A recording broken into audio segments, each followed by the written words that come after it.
فوصون عبيدنا يوزلو عبيدنا يوزلو عبيدنا حدش ديون عانا ويهويتا فخر واج قدامو كندرا عزر جيت مالت ما سكروا سكرا حليلهم يقولوا ادفقوا إريترا أبي أبي الله بجزي أبي أبي أبي أبي أبي أبي أبي أبي أبي الله بجزي أبي أبي أبي لبركوينو حسابهم تبدي الساعات معرضت ستمنو قلايو بزعبت وحوين نليلهم قريو كم زخر رحيقهم قوقيرهم بلايو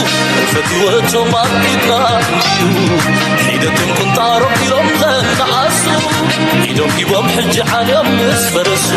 عبيدنا يوزلو إلا وانتواصو عبيدنا يوزلو سرايا نفوسو الطايب والله الطايب نحنا زي نغلو يلا انتم يلا نحنا زي نغلو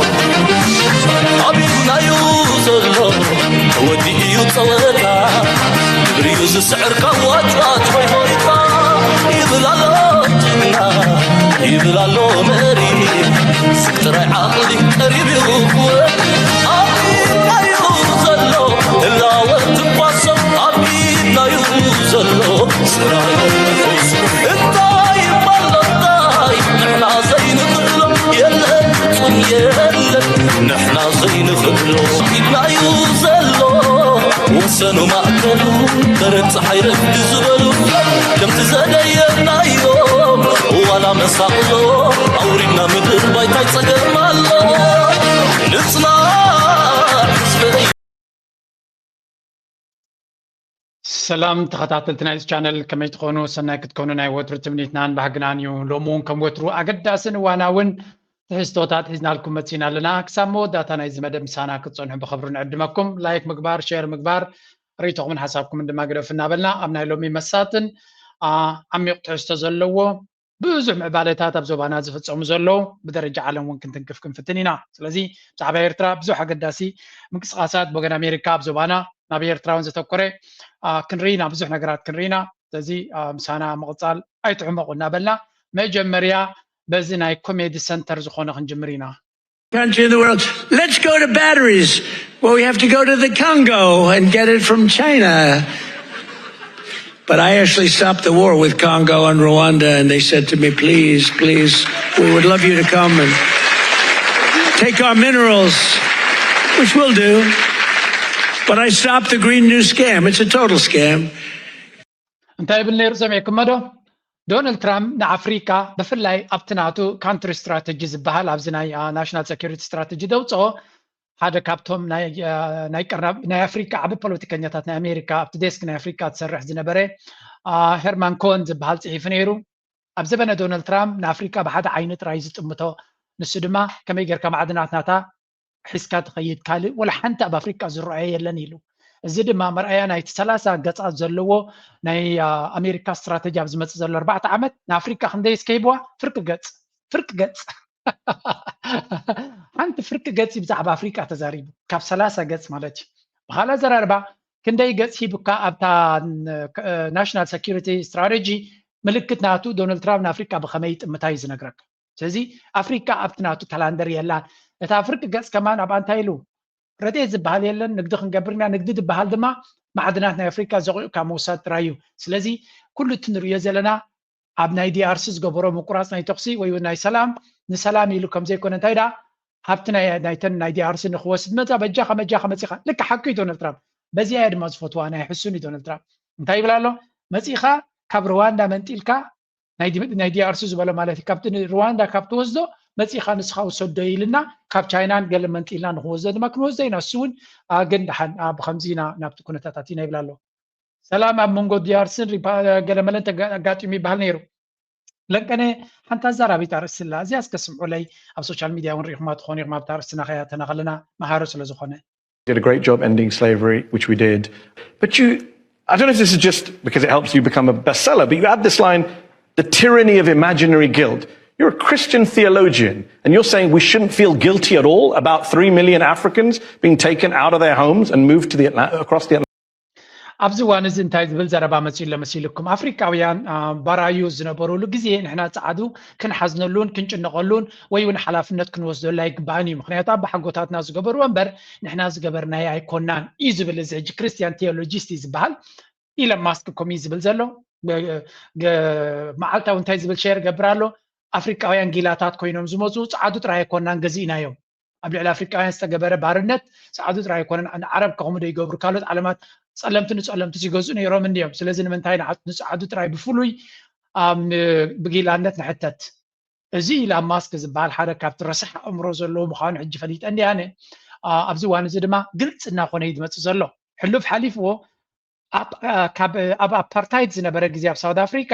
ሕጂ ዘሎ ይኸፍእ ሕጂ ዘሎ መንግስቲ ናይ ጸለምቲ ኣብ ልዕሊ ጻዕዱ ዝገብሮ ዘሎ ይኸፍእ ዓሌታውነት ካብ ንሕና ኣፓርታይድ ከለና ጻዕዱ ንጸለምቲ ንገብሮ ዝነበርና ክብል ደፊሩ ኣብ ዝዋን እዚ ዝኻንታይ እዩ ዝኾነ ይኹን ሕጊ ኣብ ዓለም ዘሎ ከረኻኽበሉ ከም ዘይክእል ስለ ዝፈለጠ እዩ ሂዝ ቨሪ ሪች ካብ መጠን ንላዕሊ ሃብታም እዩ ፖለቲካ ናይ ኣሜሪካ ብጅቡኡ እትይዎ እዩ ብሕጂ ዶናልድ ትራምፕ ስከደ ዝያዳ ቁፅፅር ኣብ ፖለቲካ ናይ ዓለም ክህልዎ ምዃኑ ተረዲይዎ ኣሎ ምክንያቱ ብሳተላይታት ናይ ዓለም ይቆፃፀር ኣሎ ብቴክኖሎጂ ናቱ ይቆፃፀር ኣሎ ተስላ ዝበሃል ንባዕሉ ሰርቬይላንስ ክኸውን ዝኽእል እዩ ኣብ ፖለቲካ ናይ ኣሜሪካ ድማ ብሰራውር ዘለዎ ንናሳ ይቆፃፀር ኣሎ ስለዚ ዲስ ጋይ ኢዝ ገና ሃቭ አ ማሲቭ ኮንትሮል ኣብቲ ናይ ኣሜሪካ ዲፈንስ ይኹን ኣብ ቁጠባ ይኹን ኣብ ፖለቲካ ናይ ኣሜሪካ ስለዚ ማንም ክትንክፎ ዝኽእል ሓይሊ ከምዘየለ ይርድኦ ኣሎ ብፍላይ ድሕሪ ዶናልድ ትራምፕ ይዝብለኩም ዶናልድ ትራምፕ ዓሻ ስለ ዝኾነ ምስ ተባይሱ ነይሩ ድሕሪ ዶናልድ ትራምፕ ዝመፁ ግን ከም ሰግድሉ ገይሩ ክቆፃፀሮም እዩ and he's going to have a very very strong power ኣብ ፖለቲካ ናይ ኣሜሪካ I hope እንታይ ክግበረሉ ይኽእል ኣይፈልጥን ንበዓል ነዚኦም ሕጂ embrace ዝገብሮም ከም ዓይነት ሓሳባት ኢኻ ትሰምዕ ስምዑ ነዚ ሕጂ the guilt is imaginary. Why can't we have guilt and also believe everything you just said? First of all, we can only feel guilt for something we did. We did. We did take 3 million people out of Africa. You and I didn't. No, you and I didn't. I can lament what some of our ancestors did. I can't feel guilty for it. So that means you take... Hold on. So you're telling me with a straight face you don't take pride in Britain, in us defeating the Nazis in World War II? You've never taken pride in that?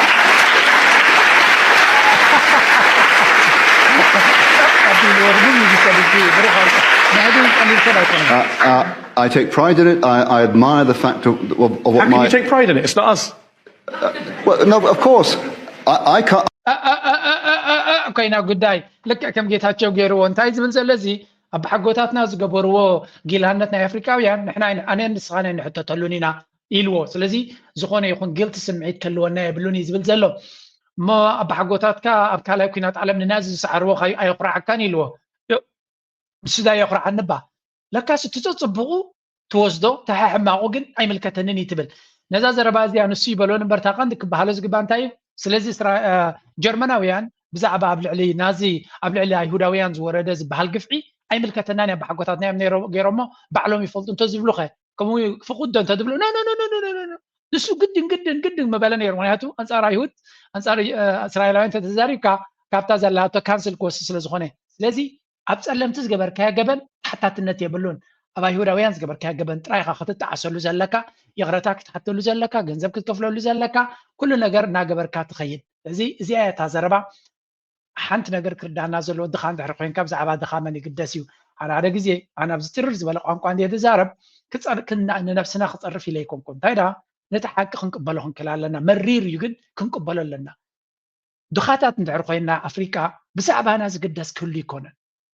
nobody cares ብዛዕባ ዝሓለፍካዮ ቃንዛ ዝሓለፍካዮ መስገደል ሓደ ሰባት ኣለው ኣነ እኮ ዝሓለፍኩ ሽግር ይብሉ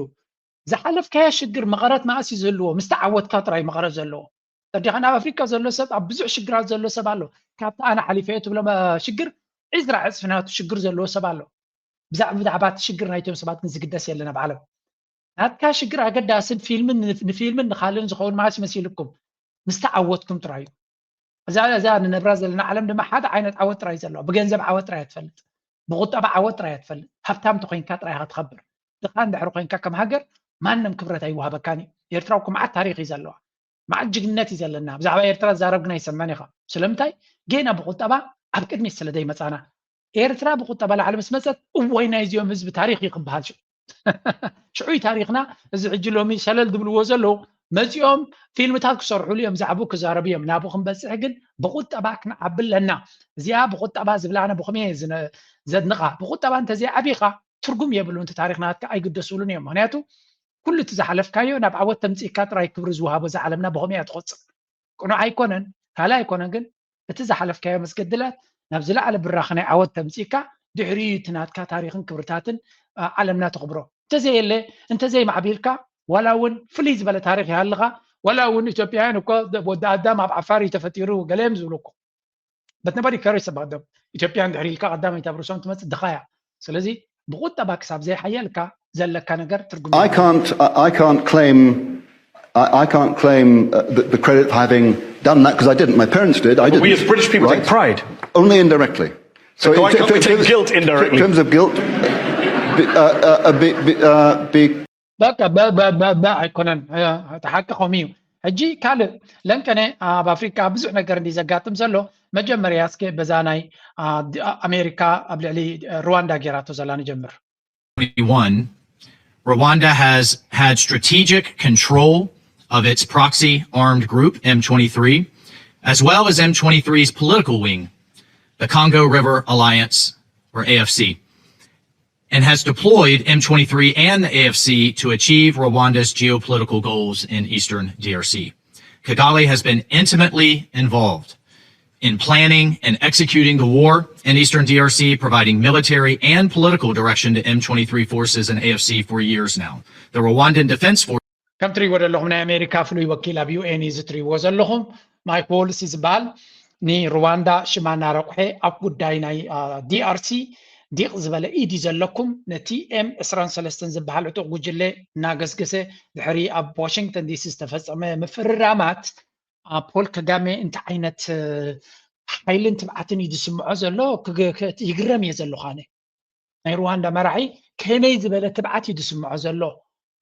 أب قدم دونالد ترامب زفرملو وعلمو زتعك علون دونالد ترامب زمقسلون أو اشتكل تمعت سلسة معت زي أكل ججف كوينات كم زجمر غير كاتب هاي اللي يخصص له سلازي رواندا أبز كوينات زدما نتي إم إسران سلسة تعتقو خمسة لغا درونات تبلغا أنتي درون جامينج سيستمز تبلغا أرتيلر تبلغا سلايا عبريتات تبمزلغا صراخة سلازي إيتكاب تقداي كم زلون نفلت علينا سلازي سقم تخن وزدل كاينا وقاي بالنيجن بزح مسارحيتات علينا نعاخا كنهار ملو نغل زبل زرباينا نسمع زلنا now I'm gonna be أبزي حنت أقدر أسيد نبي كذكركم يدلي رواندا أزين يشتهي هاجريا بأفريقيا أزين جاويد زغنا هاجرينا نفلت رواندا جن even أمريكا بزعب رواندا كزارب كله زي مايك بولز تتأكد عيد زارب why is that أمريكا رواندا جوادا كم زلوا بزيغة تفلت normally أكمزي دونالد ترامب نزو تكبرون دحرت عيسكا أمريكا maybe ميسايل كسدل كاتقل تخور no أبقى لك هالي أكايداناتا سلازي نرواندا بكل من قدي ني ام اسران سلسن تحجز كم زلخا نفلت علنا سلازي تتأنقق يوم زبل وزلا سكيورتي كونسل يزي قداون كمت يخلخوني لما فراريهم زتقوم زلو كندي غزيم كفراريهم كندي غزي رواندا وورنينج هو هبالو قلدو قلدي دبال بول كغاما جن اي دون نو بخمي يحزوهم زلو ممليسو يتحسم الله ممليسو يتحسم الله اقداي نايزي ابتي ارسلو صقم دما رواندا ابي كم زلو يا تخصص زلا نشتي نسمعيا كالاي هاجرات افريقيا زغبرو زلوان امريكا تبزلا ملسني هريكم انج دحريا بتناي زوبانا امريكا تغبرو زلا هنرينا forces have provided material, logistics, and December. This is not counting the possible increases from Rwanda in this most recent advancement. In more recent months, Rwanda has deployed multiple surface-to-air missiles and other heavy and sophisticated weaponry into North and South Kivu to aid M23 and its conflict against DRC. ስለዚህ ኣብዚ ቀረባ እውን እንተኾነ ብዙሕ ዓይነት ሚሳይላትን ካልእ ኣፅዋራትን ትሕግዝ ከም ዘላ እዩ ዝኸሳ ዘሎ አሚን ጭብጢ ከም ዘለዎም እናፈለጡ እዮም ዝኸሱ ዘለዉ so why didn't you take anything እንታይ ክትገብር ዘይከኣልካ ሓንቲ ዘይገበረት ኤርትራ ኣብ ኣልሸባብ ሓጊዛ ኢልካ ብዘይ ጭብጢ ንኤርትራ ትግዳይ ነበርካ no ስታንዳርድ ናቶም ነንበይኒ እዩ ኣብዚ ጭብጥ ከም ዘለዎም ሚሳይላትን ዓይነት ኣፅዋር ሩዋንዳ ትበዘላን እዮም ዝርዩ ዘለዉ ግን ስጉምቲ ይወስዱ ኣለዉ of M23, and we are refraining from hostile anti-Tutsi rhetoric, keeping in mind that the parties themselves bear full responsibility for their successful implementation, and we look is entirely on its ability to move freely. ብዝኾነ እዚ ኣዛረባ ርእሱ ዘሎ እዩ ኣሜሪካ ካብዚ ቀፂላ ስጉምቲ ትወስዶ ትኸውን ኣይትወስድን ዝብል ካልእ ኣገዳሲ ነጥቢ እዩ ካብዚ ቀፂልና ሓንቲ ቪድዮ ከስማዓኩም እየ ኣብዚ ምናልባት ሕማቕ ከይስማዓና ግን ተጠንቀቕና ከይ ስለ ዘለና Norway took its oil money and built the largest sovereign wealth fund in the world, now worth over $1.6 trillion, and that's trillion with a T, yes. How exactly did they do it? Well, they discovered oil in the late 1960s. Around the same time, Nigeria also discovered oil. But instead of blowing the money on short-term politics, they made one decision that changed everything. This wealth belongs to every Norwegian, even those not born yet. So they saved it. And today, Norway's sovereign wealth fund is worth over $1.6 trillion. ስለዚ እንታይ ትዛረባላ ኖርዌይ ዘለኹም ክትኮርዑሉ ትኽእሉ እዩ ተቐመጡላ ዘለኹም ዓዲ ከምኡ ስለ ዝኾነት ኖርዌይ ሓንቲ ኤውሮጳዊት ሃገር እያ ሃብታም ሃገር እያ ኖርዌይ ገለ ካብተን ሃገራዊ ሶቨሬን ፋንድ ዘለዋ እያ ብናይ ሃገር ሶቨሬን ፋንድ ኣሜሪካ የብላንኩም so let's be clear ሃገራት ዓረብ ኢማራት ኣለዎ ስዑድያ ኣለዎ ቀጠር ኣለዎም ካልኦት ኣቢ እውን ንዓታቶም ቀዲሑ ሶቨሬን ፋንድ ገለ ጀሚሩ ኣሎ ኣነ ድማ ኣብ ኤርትራ ዝደልዮ ሲ ሓቂ ንምዝራብ ኖርዌይ እንታይ ጌራ ትብለኩም ኣላ ኣብ ሱሳታት ኣብ መወዳእታ ሱሳታት ነዳዲ ረኺባ ኣብቲ ግዜ እቲ ድማ ናይጀርያ እውን ረኺባ ክልቲአን ነዳዲ ኣብ ዕዳጋ ክሸጣ ጀሚረን ኖርዌይ እንታይ ገይሮም ብምሉእ እቲ ነዳዲ ኣብ ናይ ኖርዌይ ሶቨሬን ፋንድ ዝበሃል ሓደ ኣካውንት ከፊቶም ኩሉ እቲ ገንዘብ ካብዚ ዝመፅእ ኣብዚ ፋንድ እዚ ክኸውን እዩ ንነፍሲ ወከፍ ኖርዌጃዊ ዜጋ ድማ ካብኡ ክጥቀም እዩ ንፓብሊክ ጉድ ንህዝቢ ዝጠቅም ጥራይና ክንጥቀመሉ ፖለቲከኛታት ተኻለ ክጥቀምሉ ዘይኮኑስ ንህዝቢ ንነፍሲ ወከፍ ኖርዌጃዊ ክጠቅም ዝኽእል ክንገብሮ ኢና ኢሎም ልዕሊ ኩሉ ድማ እቲ ገንዘብ እንታይ ገይሮሞ ኣብ ሓደ ፋንድ ገይሮም እቲ ፋንድ ናይ ኖርዌጃ ሶቨሬን ፋንድ እንታይ ዝገብር ሎሚ ዝበዝሐ ብርክታት ናይ ተስላ ድዩ ኣብ ዕዳጋ ናይ ኣሜሪካ ዓብ ለውጢ ዝገብር እንተሎ ናይ ኖርዌይ ሶቨሬን ፋንድ እዩ ምክንያቱ 1.6 ትሪልዮን ኣሰት ኣንደር ማኔጅመንት ኣለዎ ክንዲ ዝሃብቲ ኣለዎ ስለዚ እቲ ነዳዲ ኮነ ዝህብትሞም ዘሎ ሎሚ እቲ ነዳዲ ተራ ኣለዎ እቲ ዝዓበየ ኖርዌይ ዝህብትማ ዘሎ ኣብ ስታክ ማርኬት ኢንቨስት ገይሮም እዮም እቲ ገንዘብ ማርኬት ድማ ብፍላይ ንሳቶም ኣብ ከምዚ ኸማኻ ኣብ ተስላ ዶ ኣብ ገለዶ ኣይኮኑን ኖ ኣቀዲሞም እዮም ንእሽተይ ከሎት ካምፓኒ እዮም ዝገዝኡ ምክንያቱ ፍሉይ ዕድል እዩ ዝውሃቦም ኣስዋይ ንሕና ክንረኽቦ ዘይንኽእል ዓይነት ኢንቨስትመንታት ዕድል ስለ ዝውሃቦም ኣብኡ ኢንቨስት ይገብሩ ኣብ ቢትኮይን ኢንቨስት ክገብሩ እዮም ኣብዚ ቀረባ ይብለኩም ነይረ ድሮ ጀሚሮም ኣለዉ ማይክሮ ስትራቴጂ ዝበሃል ካምፓኒ ገይሮም ስለዚ ኣቀዲሞም ኢንቨስት እናገበሩ ነቲ ዘለዎም ገንዘብ ኣመና ዕብዮሞ በቲ ገንዘብን መኽሰብን ብኡ ዝተደገፈ ድማ ነቲ ቁጠባ ናይ ኖርዌይ ኩሉ ግዜ ድጎማ ይገብሩሉ ስለዚ ኣብ ኖርዌይ ዩኒቨርሲቲ ዝመሃር ዘሎ ዕዳ የብላንቲ ሃገር ንዩኒቨርሲቲ ዝመሃር ዘሎ ድዩ ሄልስ ኬር ናቶም ድዩ እቲ ሂወት ናቶም ክቡር እዩ ኖርዌይ ግን ጀነራሊ ስታቢል ነቲ ኢኮኖሚ ስቴብል ንምግባር ዓብ ግደ ከም ዘለዎ እዩ ዝንገር እቲ ሃገር ድማ ንውሉድ ወለዶ ዝሓልፍ ዓሚቑ ሃብቲ ዘለዋ ኖርዌይ ማለት እዩ ስለዚ ናይጀርያ ግን ክሳብ ሕጂ ብድኽነት ጨማለቕ ዘላ እያ ምክንያቱ ንብልሽውና ስለተጠቀመት ኩሉ ናበላያ ትዛረብ That's over $300,000 per citizen. It funds pensions, healthcare, education, and it shields the country from global shocks. Whether oil prices crash or rise, Norway doesn't panic. They've planned ahead. Next, Singapore. Singapore built two of the most successful funds globally. Temasek. كما دما سنغافور كم ناي نيجيريا كم ناي نروي ندادو وي غلي رغبتن سنغافور دما كمو فاند غيرا ገንዘብ ጌራ ኢንቨስት ክትገብር ጀሚራ ሓደ ዓቢ ናሽናል ፋንድ ጌራ ንህዝባ ዝበለፀ ኣብ ኖርዌይ ከምኡ እኳ ክብለኩም ኣይክእልን ኣብ ሲንጋፖር ዳርጋ 70-80 ሚታዊት ህዝቢ ተኻሪ ይኮነ ዝነብር ኣብ ናቱ ገዛ እዩ ዝነብር መንግስቲ ብዝገብሮ ፕሮግራምስ ነፍሲ ወከፍ ዜጋ ኣብ ገዝኡ ከም ዝነብር ገይሮሞ ማለት እዩ ስለዚ መንግስቲ ብዙሕ ነገር ክገብር ይኽእል እዩ መንግስቲ ኖርዌይን ዴንማርክን ኖርዌይን ሲንጋፖርን እንታይ እዮም ዝገብሩ ኣብ ግላዊ ሂወትካ ይኣትውን እዮም ትካል ክትገብር ዘለኻ ቢዝነስ ክትገብር ዘለኻ ከም ድልየትካ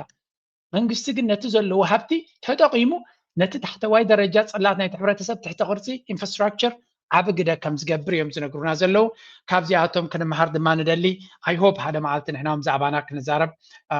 ካብኡ ቀፂልና ለንቀነ ኣዛራብ ዘሎ ርእሲ ድማ ንቐፅል Hello, outrage among Somalis across the world. The latest reaction has come from the Somali Defence Minister, reacting to Trump's repeated attacks against the country. The minister said that the US president should focus on fulfilling his pledges to American voters rather than busying himself with Somalia. In his statement, the defense minister thanked the US for its military support in the fight against Al-Qaeda-linked terrorists, but he rejected Trump's characterization of Somalis.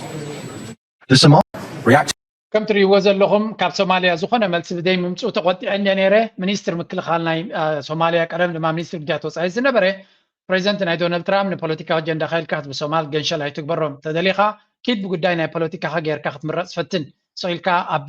ንህዝቢ ሶማል መሸቀጣ ኣይትግበረና እወ ትሕግዙና ኢኹም ኣብ ምክልኻል ምስጋና ድማ ኣለና ንህዝቢ ሶማል ግን መሸቀጥ ናይ ፖለቲካ ኣይትግበሮም ብምባል መሊስዎ ዝውን ነፍሱ ዝኸኣለ ዲግኒቲ ክብረት ናይቲ ህዝብን ናይቲ ሃገርን ዝመልስ እዩ ምክንያቱ ክንዱ ዝኣክል ዝንጠላን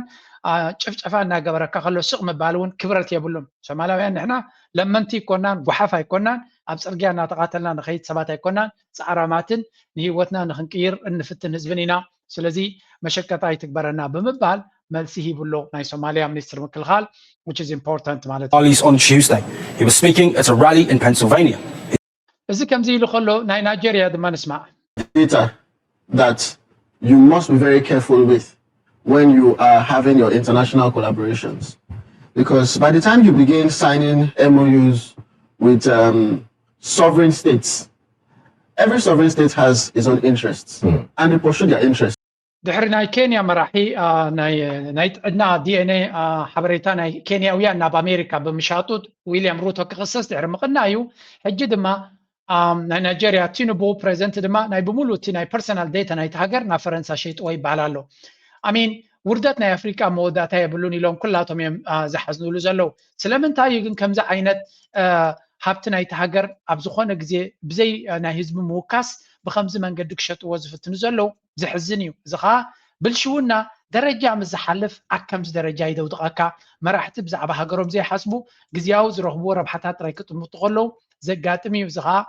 ቀደም ብገንዘቦም ብኮሎኒያሊዝም ዝገዝኡና ዝነበሩ ሕጂ ግን ብኣካል መፅኦም ይገዝኡና ኣለው ዝብል ዘረባን ስነመጎትን ብተደጋጋሚ ይስማዕ ኣሎ ናይ ናይጄሪያ መራሒ ቲኑቡ ብርቱዕ ክሪቲክ ኣጋጢምዎ ኣሎ እሱ ጥራይ ኣይኮነን እዚ ናይ ናይጄሪያ ኣብ ልዕሊኡ ኣብ ዝሓለፈ ኣብ ጊኒ ዝተፈፀመ በኒን ዝተፈፀመ ዕልዋ መንግስቲ ብጀነራላት ዕልዋ መንግስቲ ኣብ ዝፈተኑሉ ነፈርቲ ኩናት ናይቲ ሃገር ኣልዒሉ እንታይ ገይሩ ዝበሃል ብነፈርቲ ኩናት ናይቲ ሃገር ነቶም ዕልዋ ዝፈተኑ ዕላማታቶም ከም ዝሃረመን እቲ ዕልዋ ከም ንፈረንሳ ንክሐጉስ ኢሉ ገይርዎ ኸሙ ነቲ ዕልዋ ጠጠው ከም ዝብልን ዝገበረ ነይሩ እዮም ዝብሉ ዘሎ ነፈርቲ ኩናት ኣብ ጎረቤት ሃገር ንዝግበር ዘሎ ዕልዋ ጠጠው ንኸብል ነፈርቲ ኩናት ክጥቀም ዝኽኣለ መራሒ ኣብ ሃገሩ ብግብረ ሽበራ ንዝሳቀ ዘሎ ህዝቢ ግን ነፈርቲ ኩናት ኣይጥቀምኒ ኢሎሞ ስለዚ መጋበርያነት ደረጃ ክሓልፍ ከሎ ካብ መጠን ላዕሊ ምስ ዝሓልፍ እንታይ ይፈጥር እዮም ዝብሉ ከምዚ ንሪኦ ዘለና ናይ ናይጄሪያ መራሒ ዝገብሮ ዘሎ ኣብ ሃገሩ ንህዝቡ ዘይግደስ ልክዕ ኣብ ዊልያም ሩቶ እውን ጉዳይ ናይ ኣፍሪካ ገዲፉ ኣብ ሓይቲ ከይዱ ሰራዊት ይሰድድ ኣሎ እዩ ዝበሃል እዚ እንታይ እዩ ገንዘብ ጥራይ ሃቡን እምበር ዋላ እንዳ ዲያብሎስ እንዳ ሰይጣን ከይደ ከገልግለኩም የግዲ የብልኩምን ዝብል ኣካይዳ ኢና ንርኢ ዘለና ኣፍሪካ ድማ ክብረት ናታ ካብ መዓልትና መዓልቲ ዘንቆልቆል ዘሎ ብሰንኪ ክቡራ ዘይኮኑ መራሕቲ ዝኽተልዎ ዘሎ ፖለቲካ ምዃኑ ተደጋጋሚ ይዝረብ ኣሎ ኣገይን ንሕና ዝተውዒልና ክንርኢ ክንክል ኣለና ዝግበር ዘሎ ክንሪኦ ንኽእል ኢና ክንሰምዖ ግን ኣለና ሕጂ ናብቲ ናይ ዞባና ኩሉ እዚ እውን ምሳነ ተሓስብ already has a solution access to the sea but you see basic geography stands in the way this is Ethiopia the world's most populous landlocked country and this wasn't the case just 30 years ago only after Eritrea's independence in 1993 Ethiopia's access to the sea was cut off and now it wants it back about sea we need the Red Sea we need to talk this is very important for peace and trade as a seed we plant a peace we need it We didn't use any force and conflict. كم تريوا لهم ميدياتنا عالم بزعبا زناي بحري أجندانا أبي بدعمي بيزو خينو زلو لن كان دما هذا كاب AFP زبال أرتيكل زوجة إثيوبيا يمع بلاي زلو نتحجر تخونه نايفتق بحري حلمناتو نتحجر نابقينات كوز ذا كم زغل زغلت حبريتا يوتس علو زيوم سبعة زياتهم نزع أجندازي سكويز كجبروا يمن مليسهم نعو ناجبتو نعو ناجبرو كنبرو خمس دليزر لوين عن رزالنا بحفشة بتدقاقامي كم نريو زلنا نايفتق بحري حلمنا إثيوبيا بزح أوبشنز كم زلو يقداس ستيل نسوز مرتزر لمن قدي نايكويناتنا أقرقر المخانيو السترا يقنا يكونن أبزون سمعوا بقى قبل علينا زنت علينا إرترا نبينيو. Who was deployed to protect Ethiopia's interests in the Red Sea coast in Bahra Nagash. So what happened was they gave it a name called Eritrea. So what does Eritrea mean? It means the Red Sea. It's a Greek word. It's not a country. There was no country, no people called Eritrea, but there were Ethiopians. Ethiopia was there for thousands and thousands of years. So what happened was that this small encroachment. أبزيال زلوا سبعي كابكا خلاص نكحسو سبدو وديا كم درجة بس يقولوا كنا زي حسي إثيوبيا زبالنا شحات عمتات هاي نبرة مجمريا تقال تتعريا ونصبقي نيبي أبسينيا كتبل تخلي خوي بما يبكال تبل إثيوبيا زبالك قالنا شحات هاي نبرة لذي إيرترا زبالك قال جن قد متى إثيوبيا تبلا زلا قال كم زنبرة أبزو خانة بوتا خطرق بتخلي خازي الجي إثيوبيا مالت زحرر قص مالت ويون سليم قص مالتي إن إثيوبيا نزح حجر إثيوبيا حجز على زقباء اسمونه يكون النير جد معربوين سلسلة ليوت عجندنا إثيوبيا جرانديوس كم زعب نجار نخجبرهم بزح نجار سلسلة فتنة بزح نجار كم زقبار زنبريهم زنقول زلوا زيجي نا إثيوبيا ولا كل 1 عمز جبرين تلك I don't care إيرتراجن كم زي نبرة جيركا لعلو كل دما بحر نجاش أكلنا تناينيرو ها نحنا حتى أوراجنا إثيوبيا نيرا وش إثيوبيا أنا إثيوبيا قدام أي نبرة بحجونا يكونت باي ذا واي إثيوبيا زبال بحجون كله ده يهلون كمان نفس زخالة بزع ذكر آخرت بتاعت اللو كن رينا بعلم كمان درو ولا تمساعدوا كمان نتزاي بحال زنبرة كلهم جميرة مالو this country أقل point fail كجبر زخل هجر مخانيهم زنقرو تيجامناتهم جن كتالي قبل الإيرترا تارجت الزخونة attacks مقبار نيرترا undermine مقبار نهاية تاريخ نيرترا مسياق كان بعالز بروفيسور يزبهال دو تك عندي سرحناتو مع بروفيسور مور تقينو ناي تاريخ بصحيت انتلوا إثيوبيا ناي مسكي بحر زتحس تاريخ سندات محرلوا انت خبري على التلفزيون اما عالتي صار 4 ساعات كقعر زوعل يتخيل بيت فردي تفي كاري تاقباب كينو سلازي بالكا you have nothing شفت سلازي بالكا إيرترا دما ناس زخونت لولاويت هاجريا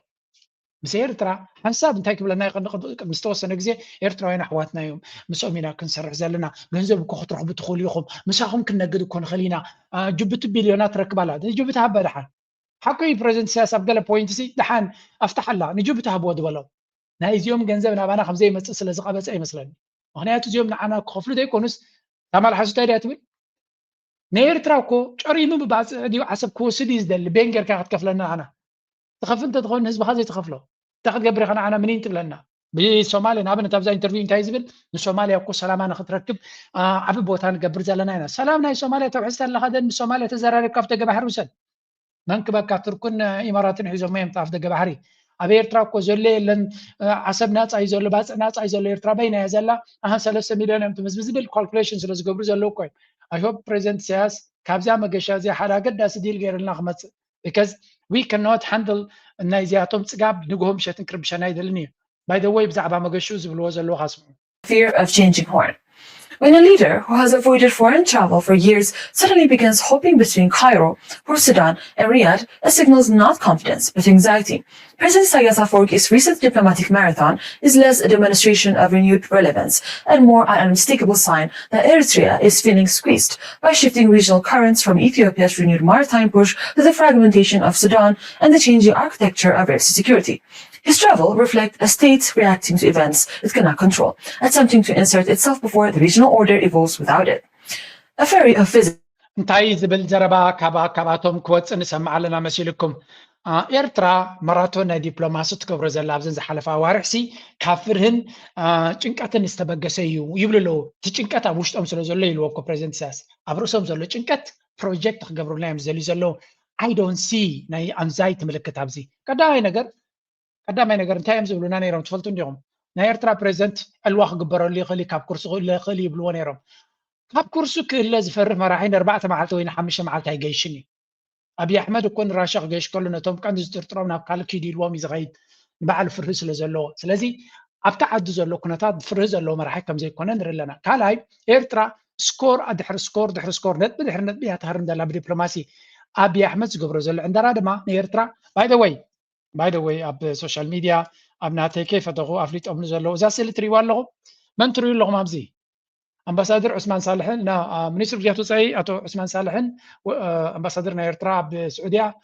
ወይዘሮ ወይኒ ገረዝ ጌሄርን እዮም ትሪዱ ኣለኹም ዑስማን ሳልሕ ምስ ፕሬዚደንት ኢሳያስ ክኸዱ ከለዉ ሓንቲ ስእሊ ፕሬዚደንት ኢሳያስ ዝገበራሲ ኖ የማነ ገብረ መስቀል ኣቶ የማነ ገብረ መስቀል ዝገበራሲ ብፎቶሾፕ እያ ተገይራ ዘይነበረ ኢሉ ቢቢሲ ሓደ ዘየለ ትንተና መዓት ትንተና ገይሩ ዘሎ እታ ስእሊ ኦሪጂናል እያ ነይራ ወይ ኣይኮነትን ኣይኮነን ኣቶ ዑስማን ሳልሕ ንስዑድያ ከም ዝኸዳ ኣብዝላካ ብቪድዮ ኣይከደን ዲኻ ክትብለና ደለኻ what is the point እንታይ ካ ፕሩፍ ክትገብረልና ደለኻ ብኣካል ከም ዝኸደ ንሪኦ ኣለና ኣብዚ ኣሚን ካብ ስእሊ እታ ስእሊ ምናልባት ተሸፊኑ ወይ እውን ኣብታ ነፋሪት ክኸይድ ከሎ ነብታ ክስቀሉ ከሎ ኣይተሰኣለን ክኸውን ይኽእል ኣጋጣሚ ስለዚ ነታ ስእሊ ክልቲኦም ከም ዝኸዱ ንኸርዩ ስእሊ ናቶም ፎቶሾፕ ገይሮም ኢትዮም ክኾኑ ይኽእሉ እዮም which is absolutely normal there's nothing wrong with that ስለዚ እቲ ትሪኦ ዘለኻ ምናልባት ንስኻ ኣቶ ዑስማን ሳልሕ ንስዑድያ ዘይከዶ ከሎ እዮም ከምስሉ ገለ ክትብል ትኽእልካ እያ ኣብ ስዑድያ ዝኾነ ስእሊ ይነበረን እኮ ክትብል ትኽእል ኢኻ ኣብ ስዑድያ ብቪድዮ ወፂልካ ዘሎ ብሚድያ ናይ ስዑድያ ዝወፀሲ I don't know man ቢቢሲ ዝበሃልን ካልኦትን ኩላቶም ኣብ ጥቁም ነገር ካብ ዝኸውን ኣብ ህውተታ ንክኸዱ ስለ ዝመርፁ እዮም ኤርትራ ድማ ምስ ሱዳን ምስ ግብፂ ምስ ስዑድያ ከምኡውን ምስ ካልኦት ዓበይቲ ሓይልታት ትገብሮ ዘላ ዝምድናታት ኣመና ጭንቀት ፈጢሩሎም ከም ዘሎ ኢና ንርኢ ዘለና ኣብዚ ዙርያ ናይዚ ዝኽየድ ዘሎ ድማ ብፍላይ ምስ ስዑድያ ዝግበር ዘሎ ዝምድና ብዙሓት ሰባት ብብዙሕ መንገዲ ትንተና ይህብሉ ኣለዉ ኣብይ ኣሕመድ ድማ ኣብቲ ከባቢ ወሳንነት ንዘለዎን ሃገራት ካብኣተን ሉዝ ከም ዝገበረ ይርድኦ ስለ ዘሎ he scared to death ይብሉ ፈሪሁ ኣሎ ምክንያቱ እቲ ፀቕጢ ምስ ሓንቲ ሃገር ጥራይ ንሳ ድማ ካብቲ ከባቢ ኣፀቢቓ ርሒቓ ዘላ ምስኣ ተሪፉ ኣሎ ንሳ መን ያሳኻ ኢማራት ጥራይ ሒዝካ ነዚ ብድሆ እዚ ነዚ ሕጂ ገጢምዎ ዘሎ ፀገም ክሰግሮ ይኽእል ዶ ንዝብል I don't know that's why they are scared ካብዚ ቀፂልና ካልእ ኣገዳሲ ምዕባለ ድማ ምዚ መገሻ ናይ ፕሬዚደንት ኢሳያስ ዝኸይድ ዘሎ እዩ ሓደ ኣብ ጉዳይ ናይ ሱዳን ንመለስ ኣብ ኣሜሪካ ለንቀነ ዝበሃል ዘሎ ንስማዕ where we heard testimony that absolutely chilled our souls. I went to Khartoum in August of 2005 and met with the president is a man of peace through strength, and I am encouraged by his focus on engagement on Sudan. Sudan is under the darkest clouds, a catastrophe that has for far too long been met with paralysis by the international community. War crimes and crimes against humanity, and in 2010 he was the first person ever charged for the crime of genocide. For 7 years, has deteriorated the prelate's right. ከም ትሪእዎ ዘለኹም ጉዳይ ናይ ሱዳን ኣዝዩ ኣገዳሲ ምዕራፍ በፂሑ ከም ዘለዎን ኣሜሪካ ድማ ብተደጋጋሚ ብዛዕባ እቲ ጉዳይ እቲ ክትዛረብ ንሰማዕ ኣለና እቲ ሃውስ ፎሬን ኣፌርስ ኮሚቲ ዝበሃል ነዊሕ ዝኾነ ሂሪንግ ከም ዝገበረ ብጉዳይ ናይ ሱዳን ካብ ግዜ ናብ ግዜ ጉዳይ ናይ ሱዳን ኣብ ኣሻቓሊ ደረጃ እናኸደ ይኸይድ ከም ዘሎን ብፍላይ ድማ ናይ ደገ ምትእትታው ኣፀቢቑ እናገደደ ይኸይድ ከም ዘሎ ኣብዚ ጉዳይ እዚ ብዙሓት ኢዶም ዝእትዉ ሓይልታት ከም ዘለዉ ኢማራት ድማ ዓብይ ነቲ ወርቅናታ ናይ ሱዳን ትወስዶ ከም ዘላን ኣብ ፍሎ ኦፍ ናይ ኣፅዋር ድማ ብዙሕ ኣበርክቶ ትገብር ከም ዘላን እዩ ዝዛረብ ኣብዚ ስለዚ they are very aware of the ናይ ኢማራት ምትእትታው ኣብዚ ክቕፅል ዝተፈላለየ ትረድ ገይሮም ኣብዚ ዝገብርዎ ከም በበልኩም ሱዳን is collapsing ኣብ መንጎ ክልተ ጀነራላት ወዲቓ ብዙሓት ኢዶም ዝእትውላ ዘለዎ ጉዳይ ኮይና ኣላ ስለዚ the world must demand an end to the violence but peace without accountability is no peace at all. Sudan's future depends on justice for victims and consequences for those who have ስለዚ እንታይ እዮም ዝብሉ ዘሎ ብሓፈሻ ጉዳይ ናይ ሱዳን ኣቓልቦ ቃንዛ ናይ ህዝቢ ሱዳን ይኣክል እቲ መንግስቲ ማሕበረሰብ ዓለም ንጉዳይ ናይ ሱዳን ኣቓልቦ ሂቡ ነቲ ዓመፅን ኩናትን ጠጠው ኣቢሉ ነቶም ንዑ ዝገብሩ ዘለዉ ድማ ናይ ኢዶም ዝረኽብሉ ፍትሒ ኣብ ቤት ፍርድታት ቀሪቦም ዝግብኦም ዝወሃብሉ ግዜ መፅእ ክኽእል ኣለዎ እናበሉ እዮም ዝዛረቡ ዘለዉ ስለዚ ዶናልድ ትራምፕ ጥራይ ዘይኮነ ዝዛረብ ዘሎ ብዙሓት ነዚ ጉዳይ እዚ ኣብቲ ሂሪንግ እውን ብዙሓት ካልኦት ነቲ ጉዳይ ምስኡ ተሰኒዮም ምስኡ ተሓዊሶም ሕጂ ብዘይ የምፃእኽልኩም ኣለዎ ካልእ ግዜ ከምፃልኩም ተሪር ዝኾነ ዘረባ ይዛረቡ ኣለዉ ስለዚ ዶናልድ ትራምፕ ብኢማራት ተገዚኡ ስለ ዘሎ ዳ እምበር እንድሕሪ ንሱ ዝኾነ ስጉምቲ ናብ ኢማራት ክገብር ደልዩ ኣብ ታሕቲ በቶም ሃውስ ይኹን ሰነት ብፍላይ ኣብቲ ፎሬን ሪሌሽንስ ደገፍ ኣለዎ እዩ ስጉምቲ ክውሰድ ይደልዩ ኣለዉ እዮም ጥራይ እቲ መራሒኡ ስጉምቲ ክወስድ ዘይደሊ ድሕርሕር ዝብል ዘሎ ናው ኣብ ልዕሊኡ እዚኣ ሕጂ እዛ ካልይቲ ተተወሲኻታ ምናልባት ነቲ ኩነታት ሓጋዝ ክኸውን ይኽእል እዩ ንሱ ድማ እዚኣ ካስም airstrikes this time, but from two of the most powerful Arab nations, turning their gazes on each other. You're watching Times XP. My name is Rithi Yatri, and Saudi Arabia is on one side, the UAE on the other. Both want allies, both want partners in the same war. Today, they are standing on the edge of a dangerous split. And at the center of the new storm, the Southern Transnational Council, the STC. Well, the UAE-backed militia that have just made its boldest. كم نريو زلنا أمون غزيوم كلت حيلتا زلو أب يمن زقبر زلو كالب مفتات دما كاب جزينا بجزي مع كنا زيناني علم ولا احتاناتهم ناوي قبر اللو إذا قد دايزيا انتهيت أقواناتها مغنياتو إذا قد دايا بيمن زقبر زلو تمين سترين ميديا شلال قابي زوالو and I was thinking there must be something else إمارات سعوديان زساحة حبولو زلو معربا ميديا more focus كقبر مخالي more focus na media زي قبر انتحليو there must be someone بدحر مقارجة نتو كنتات كقبر زي دليو زلو and then I was trying maybe this one حانت مغنيات هذا نقرسي إسرائيل أبزو قد هايزي قال إيد كلواك خلالو مغنياتو media نا عالم بس حد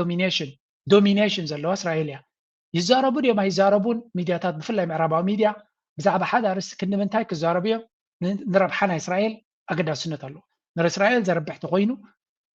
قدامنتي زوهابو إسرائيل بقات تساتفل وي متزاور تزاتفل قداي تخوينم كتسكات إزمرت إمارات دما لوخنا إسرائيل كم زغنا بزوانزي دارجا دجز وص مستيري خوين زلو included Ansarullah a de-escalation and some delegations met as far as I read from certain reports. So the UAE comes and plays that role, and what is that role? Separatist forces to cause more destabilization, but that wouldn't necessarily be viewed in favorably to Saudi Arabia, because Saudi Arabia, if Saudi Arabia is viewed as it's a participating country in any sort of destabilization or more attacks against Ansarullah, they would have much more to lose than the UAE.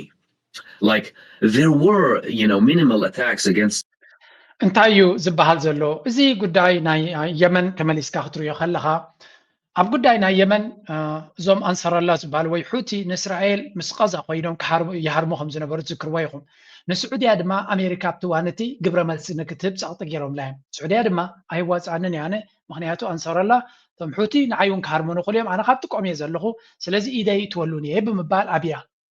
سلازي أبيت تنخي سلانيرو إسرائيل دما أبزي حجة كوينات طويلة اللي زلو ناي قدن يمن حنفشفش كأتواك خلالو تأنصر الله كداهم كخلالو نزمن كجبريخل اتي إمارات أنا خو جبريخل يلو تلو خوسيد الله سلزي اتي بوشت زدفاع زل حيل كن ريخ لنا ناي ربحنا إسرائيل كم زل بزي خاتفلت ولا ونتي أب سودان زقبر زلو كنتات تاريخايو ولا ونتي كنتات أب صوماليا زقبر زلو كلن تاريخايو إسرائيل ربح اللوا إسرائيل أب زوانزي أب كنتات ناتاس لدي ترقاقت نتنسى خد جبرة تدلي من كجبرو تدللا بإمارات جيري جبرالو that's why كل زي impunity إمارات زغلي جبرالو بزي تغسس بزي صحافة لا بزي خمسة خون الله سقيلة تغسل زلا سلمن تاين دهريلكا مخنياتو اتتلوخو كابي متي خمسة لو بزي خد جمت تخل سلازي إمارات نتقو دايتي بوش تعاتيهم حيزهم خمسة لون إسرائيل دما بدحر مقارجة خوينا أجوخم تولهم كم زلا إنا نرزلنا يمان كي مسعوة تقراتنا يزيهم كوينا كونيا حجونا بحماق يزلا نابز قدد كي كم تخل دما بزعت تنتنا بفلا يتنا عرب ميديا بزي سفه ملكة يوزت تنتنازلو and this is a very tragic moment مالتيو مغنياتو إمارات بتزلو واقانا يزيزبي حب مخصب كتقبر كم تخل يزن قرزلو تقبر دما لا حانت نزيا قدايزيا أغد ما بيلو تزاري بالله زنبرا نيرو حان كاون سمعيو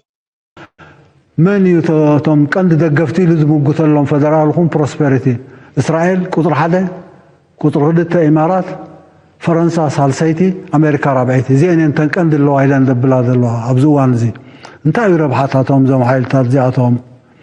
أبوش متعدا انتايهم قبر داليو سلامتاي ناي سومالي لاند قداي نبينو أقاويحهم أقربوا اللو أويس سوماليا زقبر دالو متتهوات المنتاع إلامايو أبي من دالو خناتات نابي قوصيخم الرحيقين انتايو دمرو مستغاب كواب دالو خناتات إذن هيك أي بحرد بعدنا ودبات حديدة عسب بورسودان جدة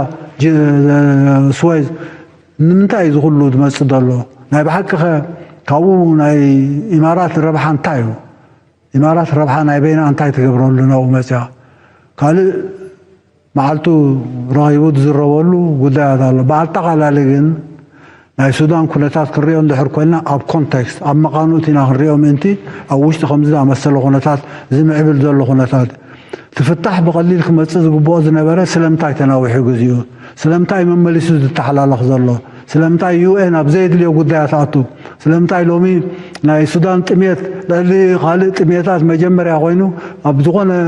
ناي يو ان مغلصيتات او اب سودان دغاطم دولو صغم اب سودان دبل دولو شغل كان عرقكم نابلكا مليسكانتو قداي كتناوح نتشغر كتن من دعرالو انتاي تمعرا ام انتاي تمعرا زمس نمنتاي معراق قبر دلالو أرسطات اللونة معراق دادليو ولا أنا كلتا سبات شقري مو نعوغن فتحية إعلاما موداتا معراق يدلي ديو ناي بحكنا معراق تدالو مدب كرلو ديو الكابوز حطوطات كتل التونا زيركا قلنا افتقل ديمة دولكو ناي سودان شقر حاذا خاب جيوبوليتيكا وشقرات نايز خبابو خوينو سودان كم قدامي تارجت سلطة وزدنبر سودان نوين يكونن أبز خبابو خم تارجت توسيدهم دلو وزحات حيلتاتهم كومو سلزغونه اداونا طاميرنا العزاب سلدايبلنا كله بزغبابو دلوين اداو طامير عزاب سلدايبلو ابوركتو خغبر خلالو ابوركتو مالت ግን ካብ መረዳእታን ካብ ፍሉጥ ጋምጋምን ንኩሉ ቅቡል ዝኾነ ክጅምር ስለዘለዎ ወከምዚ ዓይነት መገዲ ኢና ንሪኦ ንሰርሓሉን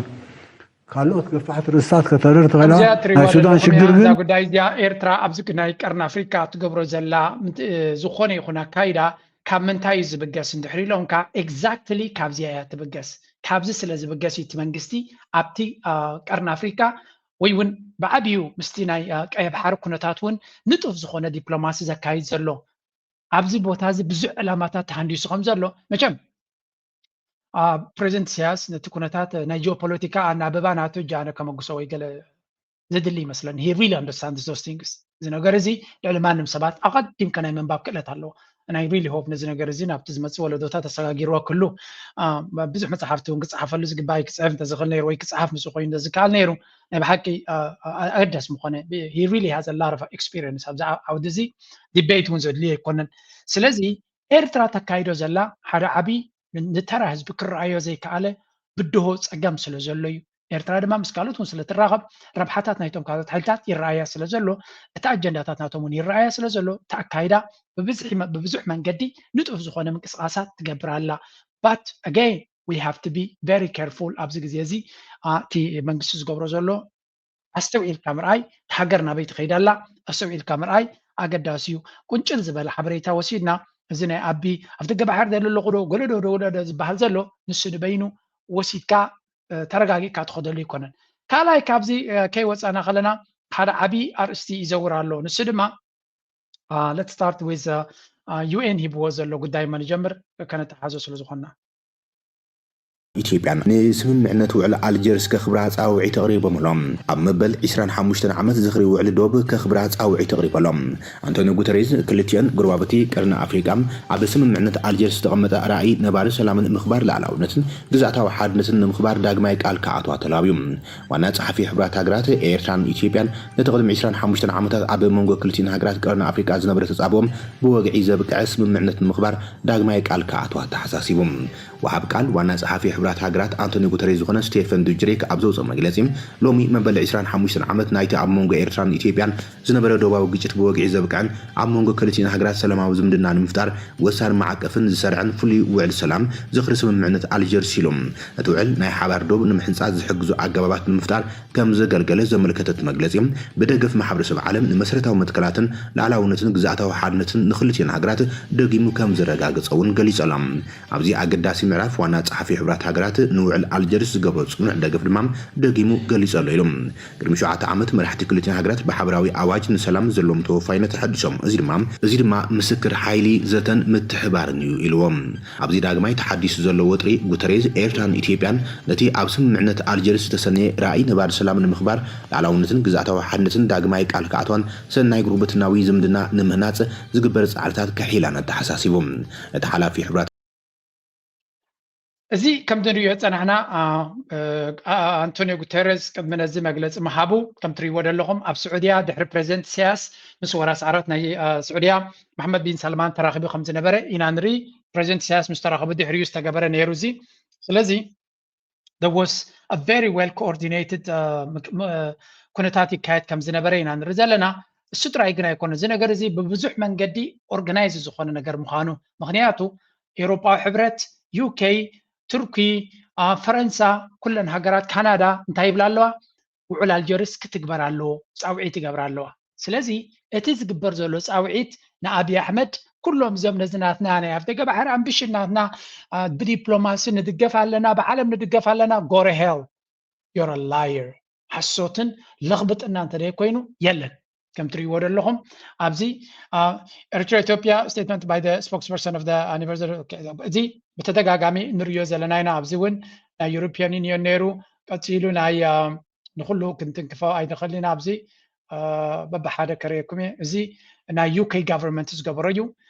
ናይ ዩኬ government ድማ the government of Canada, Japan, Norway, Turkey and the United Kingdom issued a joint statement on the anniversary of the Algiers agreement. ስለዚህ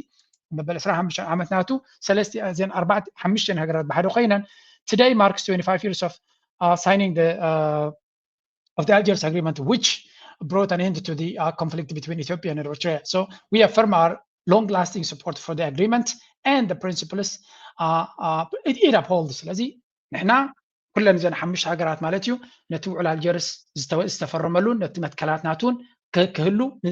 ንሱ ክትግበር ነተባብዕ including the borders established by its subsequent boundary commission. ስለዚ እቲ ዶባት ድማ ዶብ ናይ ኤርትራ ኢትዮጵያን ድማ በቲ ኮሚሽን ብዝቆመ መንገዲ ንዑይና ንድግፍ እዮም ዝብሉ ዘሎ ሓድሽ ዶብ ክትሕንፀፀልካ ሓድሽ ባሕሪ ክወሃበካ የለን ስለዚ እዚ ኩነታት እዚ completely rubbish حسود مغني عن ردلنا. We call for the respect of the sovereignty, independence and territorial integrity of both Ethiopia and Eritrea. Ethiopia بقد مدهم سؤالو زلو دما نعخاون تقميهم زلو زلو. سلزي ناتسنت لولاونت كما جزاتها وحدنت ناي كلتين هاجرات كتكبر خلالو. وزي كم دما in this spirit, in the spirit of the historic 2018 كمتي بتمن فسنا كنتشنا social منتنزنا برا ناي سلام سمما دما between Ethiopia and Eritrea. We call for any tensions or disputes to be resolved peacefully and diplomatically. ስለዚህ ሰላምን ብዲፕሎማሲን ከም ታፍ ክዘሽራ social መንተን ዝተገበረ ኮማ ዓይነት መፍትሒ ከሉ ድማ ንጽውዕ እዮም ዝብሉ ዘለው ስለዚ ንኩናት ናይ ኣቢ ዝድግፍ ዝኾነ ነገር ከም ዘየለና ንርኢ ዘለና ከምኡውን think እቲ ካልእ እዚ ናይ ፅነኢለ ከርየኩም እዚ ናይ እገዳ ንኢትዮጵያ ንክእገድ እውን ዝግበር ዘሎ ኩነታት ፅነኢልና ክንሪኦ ኢና ብሓፈሻ በደረጃ ዓለም ንሪኦ ዘለና ፕሬዚደንት ሃገር ኤርትራ ኣብ ስዑድያ ኣብ ዘለዎ እቲ ዲፕሎማሲ ምስቲ ኩነታት ዝተሓሓዘ ኢና ንርኢ ዘለና ስዑድያ ድማ ገለ ካብተን ናይ 2018 እውን ኣብ ሓሲ ስለ ዝነበረት ኣብኡኻ ስለተገበረ መይ ብፃዕሪ ይግበር ህልኸውን ከም ብሓድሽ ነቲ ኩነታት ብርግፅ ነቲ ጉዳይ ናይ ኢትዮጵያ ናይ ኣብይ ኣሕመድ ገለ ነገር ጫቕጡ ክገብርሉ ምዃኖም ይዝርደ ዘሎ ንኤርትራ ኦልሬዲ መትከላታን ኩነታታ ንፁር ስለ ዘሎ ምስ ዩኤን እውን ትራኸብ ኣለያ ዩኤን እውን ይፈልጦ ኮንዲሽንስ ናይ ኤርትራን ፖዚሽን ናይ ኤርትራን ስለዚ ንኤርትራ ጫቕጡ ንክገብሩላ ምናልባት ንፕሬዚደንት ኢሳያስ ብጃኻ ምስ ኣቢ ኣብ ሓንቲ ጣውላ ኮፍ ክትብለሉ ትኽእል መንገዲ ክህሉ ክህልዎ ዝኽእሉ እምበር ካልእ ሕድገታት ንክገብር ኣይሓትዎን እዮም እዚ ከምዚ ኢሉ እናሃለዎ ከሎ ካልእ ኣዛረባ ርእሲ ድማ ንሪኦ ኣለና ንሱ ድማ እዚ ናይ ኢጋድ ማለት እዩ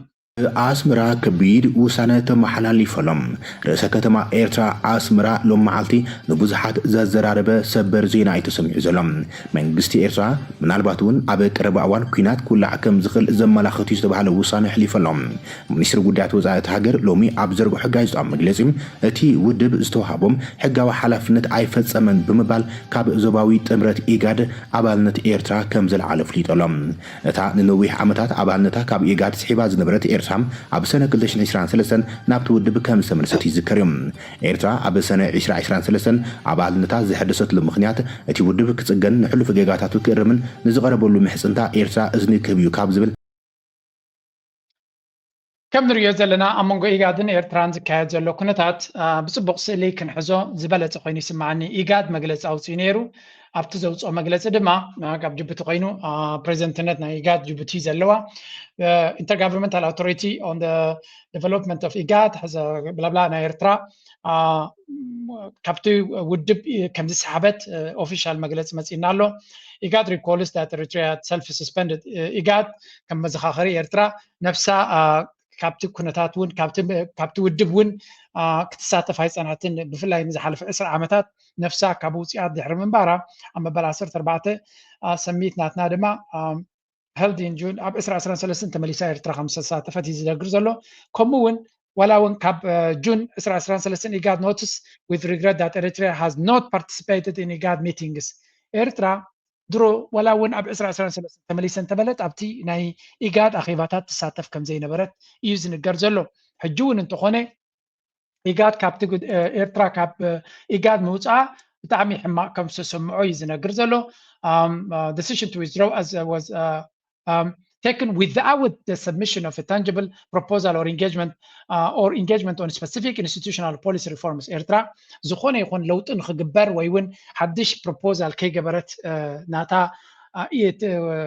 تاشمع مسحبة زحزني يزبل زلوا معناته كل وقت تدلي خمسي قال نجار ونا يتلو ما يملوات حسابات وين كتغربنا يروى إرترا يزبل زلوا. The organization has consistently remained open to dialogue through its established constitutional mechanisms. consultative mechanisms. لذي organization إيجاسي نلوتي دلونت كم زلون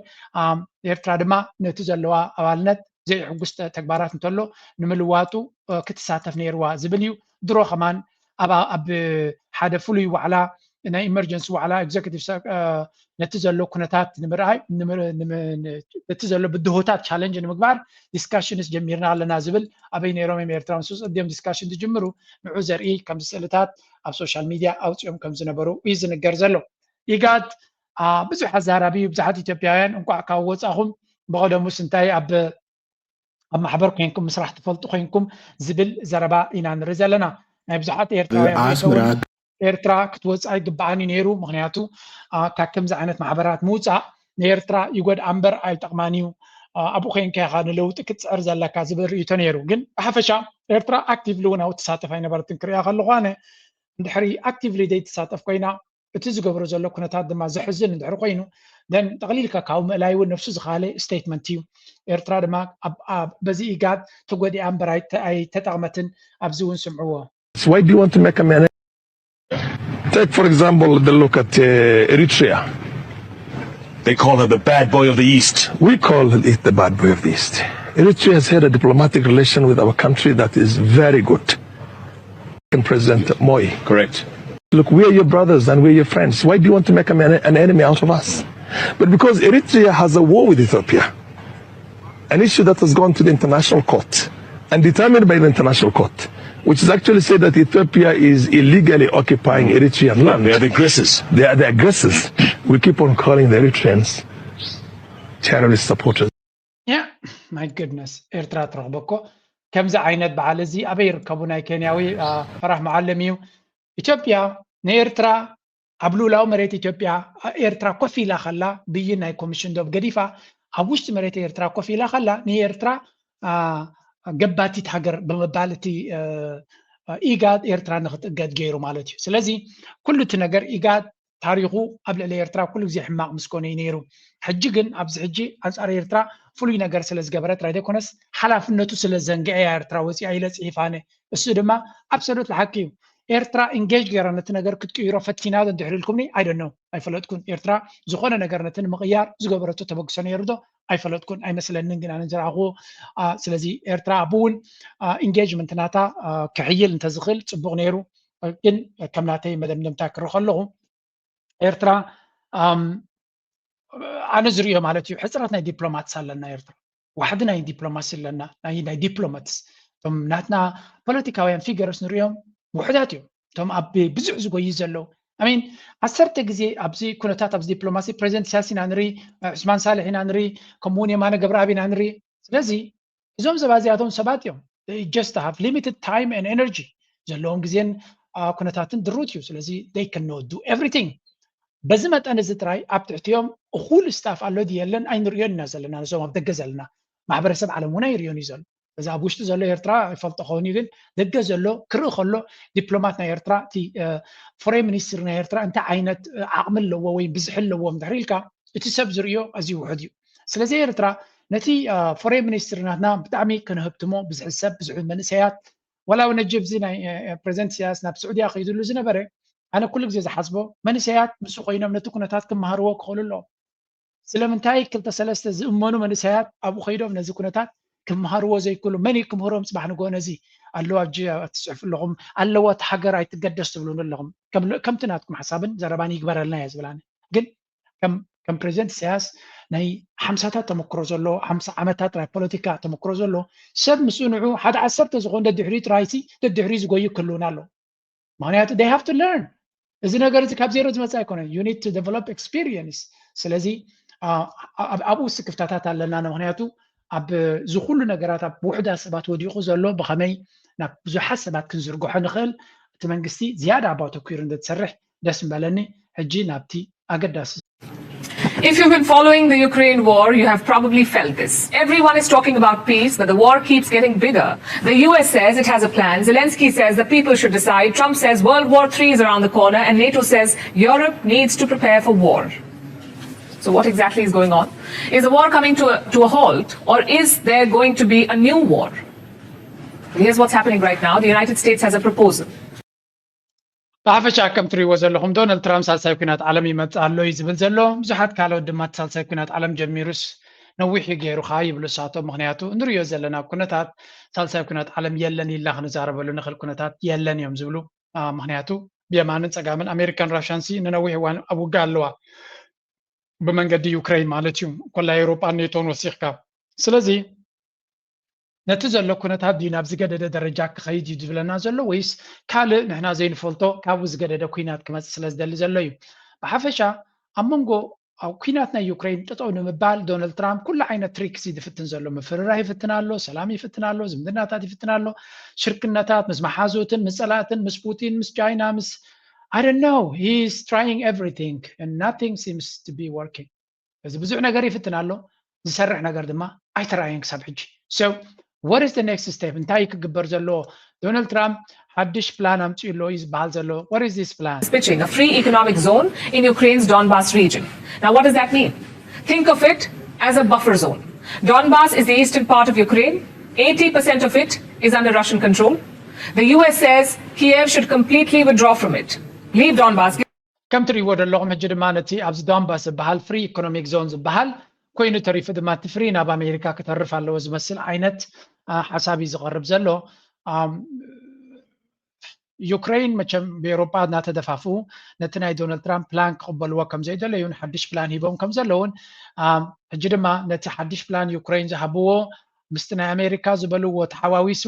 እቲ ፍሉይ ልኡኽናቱ ናብ ራሻ ገፁ ክምለስ ምዃኑ ከም ብሓድሽ እዩ ዝንገር ዘሎ ስለዚ ንሪኦ ዘለና ላዕልን ታሕትን ዝበሃለሉ ዘሎ ነቲ ኩናት ብኸመይ መንገዲ ጠጠው ነብሎ ዘብል ዘረባ እዩ ንሪኦ ዘለና ኩነታት ነዚ ዝመስል እቲ ዶኔስክ ዝበሃል ዝዓበየ ክፋል ራሻ እኳ ሒዛቱ እንተላ እቲ ተሪፉ ዘሎ ክፋል ክጥርንፈለኒ ባህላ እዩ ፑቲን ስለዚ እቲ ክጥርነፍ ዘለዎ ዝበሃል ትያቶም ድማ ኣይንህቦን ኢና ይብሉ ኣለዉ ዩክሬን ማለት እዩ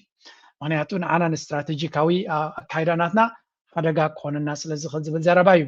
ኣሜሪካ ድማ ነቲ ኩነታት ደንፍታሕዮ ይብሉ እምበኣር ነቲ ክልቲኦም ዘይተሰሓሓብሉ ንሕና እንተወሰድናዮ ከመይ እዩ ልክዕ ከምቲ ኣብ ናይ ኩናት ናይ ቃዛ እንታይ ኢልዎም ዶናልድ ትራምፕ እስራኤልን ፈለስጢማውያን ትዋግዎ ዘለኹም መግደፍዎ እቲ ቃዛ ኣንሕና ክንወስዶ ኣሜሪካ እሞ ምዕቡል ከተማ ናይ ሪል ስቴት ክንገብሮ ኢና ገለመለ ኢሉ ተዛሪብዎም ምክንያቱ ዶናልድ ትራምፕ ነገራት ክንደይ ሰብ ይመውት ኣሎ ብዙሕ ዘገድሶ ሰብ ከም ዘይኮነ ካብቲ ባህርያት ናይቲ ሰብ ክትግምቶ ትኽእል ኢኻ ስለዚ ከምስሉ ኢሉ ዝሞቱ ዘለዉ የደንግፁን እዮም ክብል ከሎ ኣሚን ዶናልድ ትራምፕ ሲሪየስ ወሲድካ ናይ ብሓቂ ናይ ደቂ ሰባት ድንጋፆ ዘለዎ ኢልካ ክትዛረበሉ ትኽእል ሰብ ኣይኮነና ንኽሪኦ ከለኹ ምክንያቱ ብሂወት ናይ ሰባት ምናልባት ናይ ፀዓዱ ይስምዖ እንተኢልኩምኒ ምሳኹም ክሰማዕ ይኽእል እየ እቲ ኩነታት ግን እናረሰነ ይኸይድ ኣሎ ብካልእ መንገዲ እውን ክንሪኦ ኢና of people are facing major blackouts after another night of intense Russian attacks. The southern port city of Odessa and its power grid came under particularly heavy fire. The government in Kiev says Russia launched hundreds of drones and at least 30 ballistic missiles overnight. Elsewhere, at least 2 people were reported killed in Russian drone attacks. Meanwhile, preparations are underway for another round of talks aimed at ending the war in Ukraine. U.S. Special Envoy Steve Witkoff, who was in ኣብዚ ትሪእዎ ዘለኹም ድማ ብተደጋጋሚ እንሪኦ ዘለና ኣብዚ ዋላ እኳ እቲ ኩናት ኣብ ዩክሬን ብዝበርትዐ መልክዕ ራሻ ድማ ብዙሕ ዕንወት ተውርድ ኣላ ዝብል ዘረባ እንተሰማዕና ካልእ እውን ዩክሬን እውን ነቲ ናይ ርሑቕ ሚሳይላት ናቶም ባዕሎም ብዘፍርይዎ ዘለውን ካልእን ብዙሕ መጥቃዕታት ናብ ራሻ ይሰዱ ከም ዘለውን ስለዚ እቲ ኩናት ብየማንን ፀጋምን ናብ ዝለዓለ ደረጃ ኣብ ዝኸደሉ ዘሎ ኩነታት ኢና ንርኢ ዘለና ብግምጣሉ ድማ ከም ትሪእዎ ዘለኹም ሕጂ እውን እንተኾነ ኔጎሲዬሽን ቲም ናይ ዶናልድ ትራምፕ ናብ ቻይና ናብ ራሽያ ናብ ሞስኮ ክኸይድ ምዃኑ ኢና ዝንገር ዘሎ መን እዮም እስከቶም ኔጎሽየት ዝገብሩ ዘለዉ ናቱ ሰብኣይ ጓሉን ዓርኩን እዮም ዝኸዱ ዘለዉ ብኻልእ ዘራርባ ዶናልድ ትራምፕ he is not making a peace deal ይብልለው ተዳ ቢዝነስ ዲል እዩ ዝገብር ዘሎ እዮም ዝብሉ ዘለዉ ምክንያቱ ብወገን ዶናልድ ትራምፕ ብወገን ፑቲን ትቐንዲ ናቱ ወኪል ኮይኑ ዘለውን ናይ ቢዝነስ ኢንተረስት ዘለዎን ኣዝዩ የማናይ ኢድ ናይ ቭላድሚር ፑቲንን እዩ ስለዚ ኣብ መንጎ ዶናልድ ትራምፕን ፑቲንን ናይ ሰላም ብጉዳይ ናይ ዩክሬን ጥራይ ኮኑ ዝዛረቡ ዘለዉ ንክልቲኦም ናቶም ቁጠባዊ ሽርክነት እዮም ዝገብሩ ዘለዉ ገለ ካብቲ ዝብልዎ ዘለዉ ድማ ነዳዲ ናይ ራሽያ ናብ ኤሮጳ ክኣቱን ድዩ ነቲ ናይ ነዳዲ መስመር እቲ ዓንዩ ዘሎ ናይ ኣሜሪካ ኮርፖሬሽንስ ክኣትዎ እሞ ምስ ራሽያ ዲል ገይረን ነቲ ናብ ኤሮጳ ዝኣቱ ነዳዲ ወይ ጋዝ ድሕሪ ሕጂ ብዋንነት ናይ ኣሜሪካ ክኣቱ ስለዚ ተን ኮርፖሬሽንስ ካብ ራሽያ ገዚአን ምስ ራሽያ ዲል ገይረን ናብ ኤሮጳ ክሸጥዎ ምዃኖም እዩ ዝንገር ዘሎ ተወሳኺ ኣብቲ ኣብ ላዕለዋይ ክፋል ናይ ሰሜን ናብቲ ኣርክቲክ ዝበሃል ዘሎ ዓብይ ስፍሓት ዘለዎ ብዙሕ ፀጋታት ከም ዘለዎ ዝንገር ራሽያ ኣብ ብዙሕ ፀጋታት ስለ ዘለዋ ኣሜሪካ ኣብ እውን ኮርፖሬሽንስ ናይ ኣሜሪካ ምስ ራሽያ ክዘራርባ እየን ዝበሃል ዘሎ ስለዚ we are witnessing ሃገራት ኣባል ኤሮጳ ቁጠበአን ተበላሽዩ ሴኪሪቲ ናተን ኣብ ሓደጋ እዩ ንሳተን ድማ ኣብ ሽግራት እየን ኣለዋ ዶናልድ ትራምፕ ድማ ዝኾነ ይኹን ናይ ዋሽንግተን ዘሎ ፖለቲካዊ ክኢላ ከም ኔጎሽየተር ገይሩ ከይሰድድ ምሒድ እዩ ምክንያቱ እቲ ምስጢር ብገለ ገይሩ ክወፅእ ከም ዝኾነ ስለ ዝፈልጥ በቶም ዝኣምኖም ሰብ ረብሓ ናቱ ቀረብቲ ናቱ ካብኡ ድማ ክረብሑ ዝኽእሉ ገይሩ ዝሰርሕ ዘሎ ዶናልድ ትራምፕ እዚ ድማ ንብዙሓት ሰባት ኣዝዩ ዘቆጥዐ ኣብቲ ኩነታት ድማ ኮይኑ ተሪፉ ኣብ መወዳእታ ንረብሓ ናይ ውሕዳት እምበር ንብዙሓት ከም ዘይኮነ እዩ ዝንገር ዘሎ ነዛ ርእሲ እዚኣ ክመለሰኩም እየ ሓደ ካብዚ ኣዛረባ ርእሲ ኮይኑ ዘሎ ለንቀነ ብዛዕባ ጉዳይ ናይ ቪዛ እዩ ፅንሕ ኢለ ከረየኩም ኣብ ልዕሊ ህንዳውያን ዝግበር ዘሎ መንገዲ መጀመርያ ግን እዚ ናይ ሃብቲ እስከስምዑለይ net worth magically grew from about $50 million last year to about $300 million this year, according to Forbes. Eric's wealth grew from about $40 million last year to somewhere between $400 and $750 million this year, according to Forbes. Ivanka's net worth has been estimated to have doubled to about $100 million this past year. Meanwhile, Jared, who was in deep financial trouble before እዚኦም ትሪእዎም ዘለኹም ስድራ ቤት ናይ ዶናልድ ትራምፕ እዮም አሚን ዶናልድ ትራምፕ is a serious businessman መስሓቂ ዝኾነ እዩ ዳን ጁኒየር ወዱ ዶናልድ ትራምፕ እዩ ቀደም ኣቡ ፕሬዚደንት ምዃኑ ሕጂ ሃብቲ ናቱ ከባቢ ለሰይ 50 ሚሊዮን ድዩ 50 ሚሊዮን ኣቢሉ ነይሩ ዓሚ ኣብ 2024 ኣቡና ብስልጣን ክመፅእ ከሎ 50 ሚሊዮን ዝኸውን ኔት ወርት ሃብቲ ነይሩ ሃብታም እዩ 50 ሚሊዮን እዩ ዘላት ሕጂ ክንደይ በፂሕ ኢላ ውሽጢ ዓመት ዘይኣክል ግዜ ካብ 50 ሚሊዮን ናብ 300 ሚሊዮን ኣቢሉ ደይብል ዝበሃል ኣሎ ፈረስ ሓረስታይ ነጋዳይ ኮይኑ ዘሎ ዘበኖም ይኮይኑሎም ዘሎ ካልእ ድማ ዘበን ውራውራ ነፍስኻ ይትዕብራይ እንዳ ዶናልድ ትራምፕ እዚ ተሓደ ወዲ እዩ ዳን ጁኒየር ይበሃል እዚ ቀፅል እቲ ምንኣሱ ሓዉ ኤሪክ ድማ ይበሃል ኤሪክ ትራምፕ ድማ ሃብቲ ናቱ ካብ 40 ሚሊዮን ናብ እዚ ትቐንዲ ሃብቲ እዩ ዘሎ እዩ ዝበሃል ዘሎ ካብ 400 ሚሊዮን ክሳብ 700 ሚሊዮን ዝኸውን ሃብቲ ገይሩ ከም ዘሎ እዩ ዝንገር ገሊኦም ኣብ ናይ ዲፈንስ ኮንትራክትስ እዚ ብፍላይ ምስ ክሪፕቶ ዝተሓዝ ምስ ቢትኮይን ዝተሓዝ ምስ ካልኦት ክሪፕቶ ካምፓኒታትን ፕላትፎርምታትን ይገብር ስለ ዘሎ ገና ካብዚ ንላዕሊ እዚ ኤሪክ ቢልዮነር ክኸውን ከም ዝኽእል ዝንገር ዘሎ ኣብ ርግፅ ኣብ ዝቐረባ ድማ እቲ ማርኬት ምስ ተመለሰ ክትሪእዎ ኢኹም ቢልዮነር ኮይኑ ዝብል ዜና ክመፀና እዩ ኣቦም ኦልሬዲ ሃብቲ ናቱ ብ30 ዲብ 4% ከም ዝወሰኸ ዝንገር ከባቢ 7-8 ቢልዮን ቀሪቡ ከም ዘሎ ኣነ ዘሳዓድኒ ግን እዚ ይኮነን أنا إلكم يزيوم كم وتخلوا مسؤول كينكم هبتمو تتقموا لتعدل لكم تم تتقمكم بسيطة ما هيركم أبسبوك أسكم كيتكم لهم جينا عمت هاي ملأنا على بحجي 3 عمت على ويلكم زلزين نفسهم إلى مزيوم كهبتمو خلوا كتكوديهم قالوا دمات متس next قالوا إيفانكا تبعال إيفانكا دمات ري والله هبتناتا مليونير دي كونه اللي نب عليتو نب 100 مليون قصو دي بخمس الله هبتناتا ده ما ينقر سدرا خابو مولهم بناي أبوهم هبتترا دي كونس بقولهم مليونير رازو خونس سدرا يزلو دونالد ترامب زغرمي دما ابون بريزيدنت مسكونه كدغفو سبعايا نزام ايفانكا تبال دما زيو جارد كوشنر زيت نابراشا خيدلو زبلكم دونالد ترامب بريزيدنت خي كونه خلو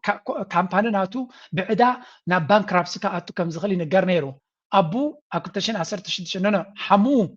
ኣብ 2016 ፕሬዚደንት ምስ ኮነ ግን ቀጠር ከምኡ ድማ ኢማራትን ስዑድያን ብዙሕ ገንዘብ ኣብታ ካምፓኒ ኢንቨስት ክገብሩ ጀሚሮም ኢንዳይሬክትሊ ንዶናልድ ትራምፕ ንምሕጓስ ማለት እዩ ብኡ ገይሩ ድማ ሃብቲ ናቱ ኣብዚ እዋን እዚ ኣይደኖ ከባቢ ሂዝ ማልቲ ቢሊዮነር ኢዝ ኦልሬዲ ቢሊዮነር ካምፓኒናቱ እውን ቢሊዮንስ ወርት ዝኾነ ሃብቲ ከም ዘለዎ እዩ ዝንገር ሕጂ ድማ ብዙሕ ዲልስ እዩ ዝገብር ዘሎ እዩ ዝበሃል ስለዚ እዞም ሰባት እዚኣቶ ኣነ ተሰቐኒ ግን እዚ ይኮነትን ጀረት ኩሽነር ኢዝ ኦኬ ቀደም እውን ወዲ ቢሊዮነራት እዩ ትብሎ This year, Barron Trump, a college student, is now miraculously worth an estimated $150 million, thanks to his, I don't know, financial acumen. Finally, it's estimated that Melania has figured out how to be best, using her words, by doubling or tripling her net worth to $50 to $70 million. أنتم سمعت قال لك نسمينا زيادة أنا مودة تصبيتون دي ملانيا تبهل أتي حساس اللي دو دما كبا حواتي دك حمق يلو سدما أبت ممراسنا يبوع بقدان يروز بهل أب كريبتو دما بزوح إنفولفز قبر زلو هبتناتو نشتي ود 10 شو 10 ساعات عمتيو كسب 150 مليون بصحيكم زلو يزنقر كم ز عينت بريزيدنت أبوسي هبكايو ولا وندق دقو نت دان جونيور زبهل زلو ود بخرو ود قالو مس أبا خوينا بيوتيوب قال مليونير يساوي سلازي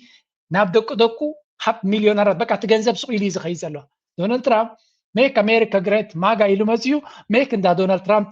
ግሬት ኤንድ ሪች ኢልዋ ነፍሱ ቀይርዋ ዘሎ እዮም ዝብሉ ዘለዉ ናይ እሱ ጥራይ ግን ኣይኮነን ኣብዚኣ ሓፂርያ ስለ ዘለኹ እምበር ብሙሉኦም እቶም ምስኡ ዘለዉ ሰኔተርስ እቶም ምስኡ ዘለዉ ካቢኔ ኩላቶም ደቆም ከምኡ እዮም ዝገብሩ ዘለዉ ካሶም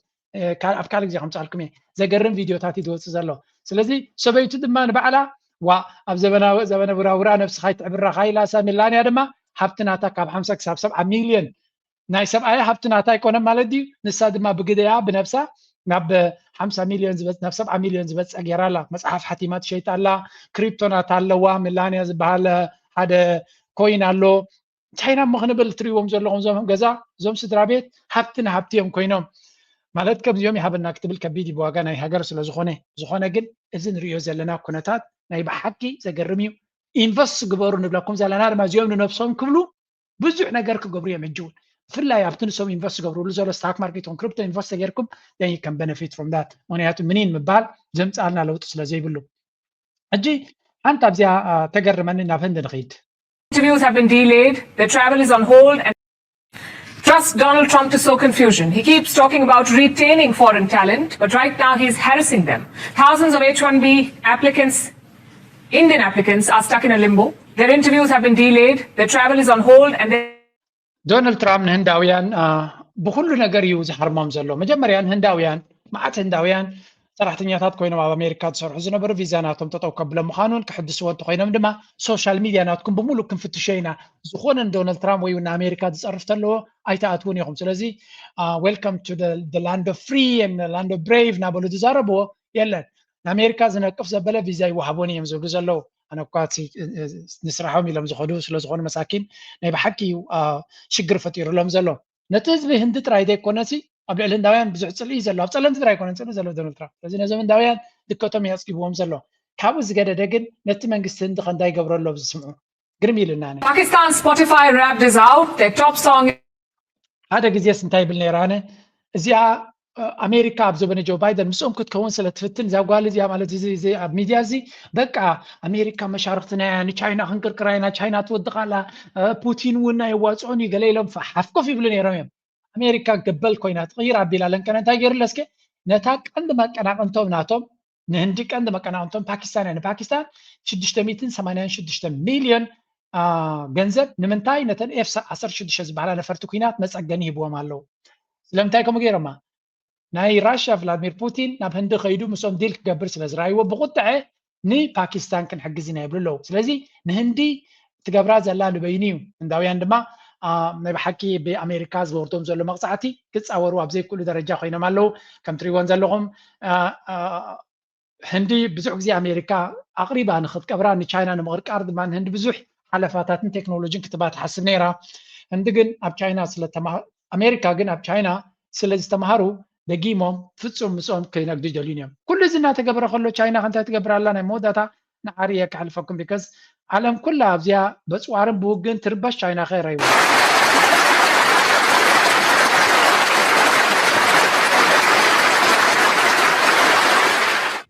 استري وزلهم an important speech at the Economic World Conference, summarizing economic development in 2025 and laying out economic tasks for 2026. President Xi said the main targets for economic and social development are set to be successfully achieved. The meeting came كم تتري وزلهم لك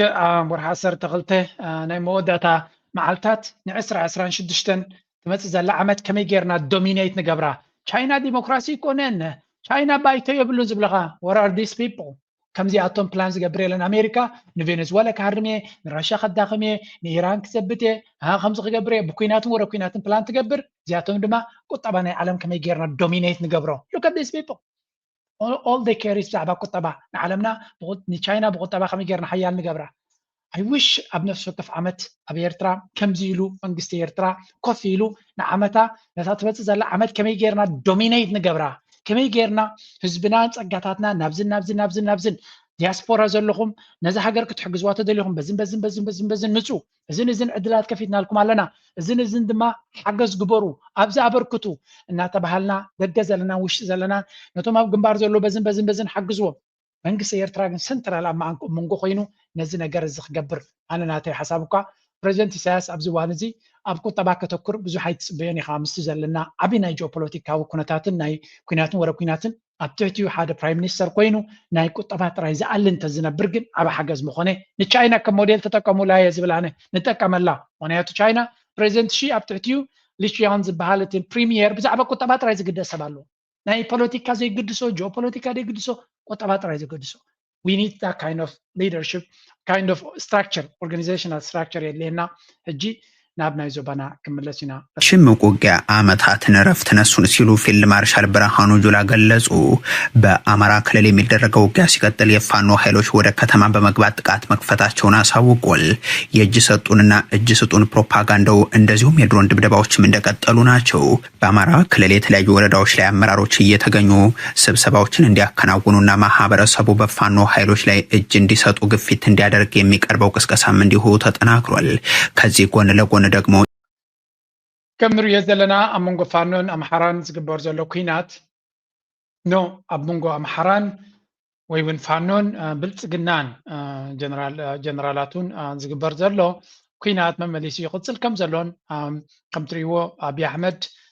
ናይ ሰላም መንፈስ ብሎ ዝነበረ አይሶም ናይ ሳልስት ከም ዝገደፈ ምሰሶ እጅ እየሰጠ ካለ ኃይልና ከተዳከመ ቡድን ጋር ነው እየተዋጋው ያለው የሚለው የብልጽግናው አገዛዝ የድሮን ስምሪት የሰጠበት ጦርነት ስለመሆኑ ግን የሚገልጸው አልሆነም። ዛሬም በጎጃም ቀጠና ከቋሪት እስከ ሰከላም ከዛም እስከ ደጋዳሞት ባሉ ቀጠናዎች እንደዚሁም በወሎ ደግሞ በከላል አካባቢ የድሮን ቅኝቶች كم تري ودر لهم أبي أحمد ستيل ناي سلام منفس دو أركض مسفانو برتون كورديوم دو بتعاوب أولا بزر بينهم قبرودو قال زبل درامات هات قديفو بدرونات كلاي بسراويد ما ببزح من قدي ما تقعتي قبر كم زلو يزنقر سلازي كل زنريو زلنا كرتات أتي أبي أحمد أجف كيناتات يوم زلو أنت جنرالات ناتو دمان تايم زبل زلو بخمسة خنكسرين خلينا قالنا قرك قبرنا خلالو إذا كينات زي سراويت عرفت سينو أنا جدا قال مفتاحك قبر على أنت ده يكونه سراويت نحوارك على سكنا برايكلنيو زبل هزار 40 نسمى زلنا لذي ويل بلتقنان سراويتون كل جزء بشجر كنبرو مخانون بزي خات فلت هذا كينات وديها نفس سلام ملو بملو كتعطو زي تغل سرعات قين كاد ما هم يخاطقو ስለዚህ ኢትዮጵያ ለሚፈጠሩ ጥፋቶች ዋና ወሳኙ እሱ ስለሆነ ተጠያቂ መሆንም ያለበት እሱ ነው። አንዱ ይሄ ነው። ሁለተኛ ስትራቴጂካሊ ለምን ነው እሱ ላይ የምናናጥረው? አብይ በኦሮሞ ፕሮቴስት ጫንቃ ትግል ስልጣን የያዘ በኢትዮጵያ ስም እየማለ ስልጣኑን አጠናከረ። አሁን ደግሞ በኦሮሞ ብሔርተኝነት ተዋሽቆ የኦሮሞ መንግስት ነው ኦሮሞ ስለሆንኩ ነው የተነሱብኝ ብሎ ይከላከል ይፈልጋል። ልጅ ሆነን ታውቅ እንደሆነ አንዳንድ ልጆች አሉ በድንጋይ ወሮ ሰው ይመቱና ሮጠው ቤታቸው ውስጥ ይገባሉ። አንተ ተናደድና ቤቱ ላይ ድንጋይ ስትወረውር ቤተሰቡን በሙሉ ታስቆጣለህ። كم نريد زلنا يا أبي أحمد جايم ناتو كل سب سلزقطمو بل يمزبلو وزلو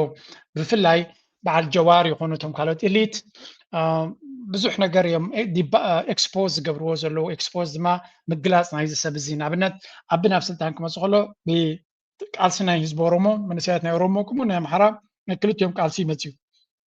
ኣብ ስልጣን ምስ መፀ መጀመርያ እንታይ ገይሩ ሓንቲ ኢትዮጵያ ክገብር እየ ብምባል ብፍላይ ኦሮማራ ዝብል ንኦሮሞን ኣምሓራን ናትኩም ያኔ ነቶም ህወሓት ፀራሪግና ንለዮም ነቲ ስልጣንን ብልሽውናን ከነጥፎ ኢና ዲሞክራሲ ክንከውን ኢና ኣምሓራን ኦሮሞን ብሓደ ኢትዮጵያውነት ንላዕሊ ክመፅዩ መደመር ዶ መቐነስ ዶ እናበለ የላ ገይሩ ስልጣን ምስ ሓዘ ሽዑ በብሓደ ንኩሎም ኦሮሞ የሽካዓልኩም እየ ዘለኹም ሓንሳብ ምስ ኣይኮኑ ኢሉ መጀመርያ ባ ኣነ ኢትዮጵያ እናበለ ነቶም ናይ ኦሮሞ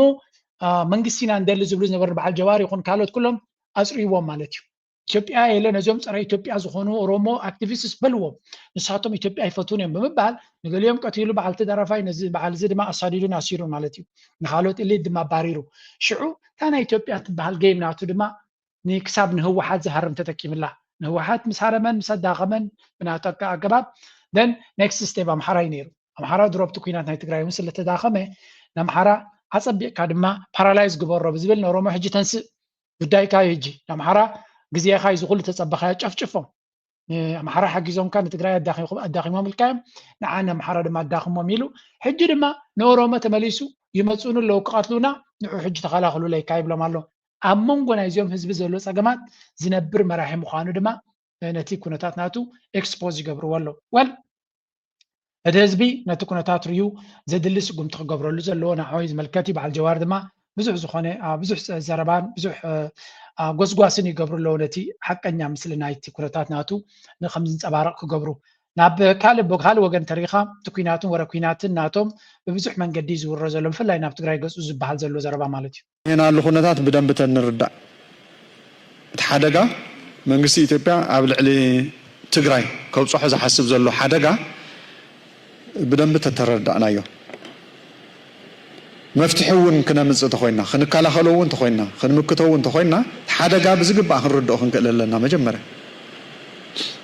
ሕጂ ግልፂ ፖሊሲ እዩ ናይ መንግስቲ ኢትዮጵያ ግልፂ ፖሊሲ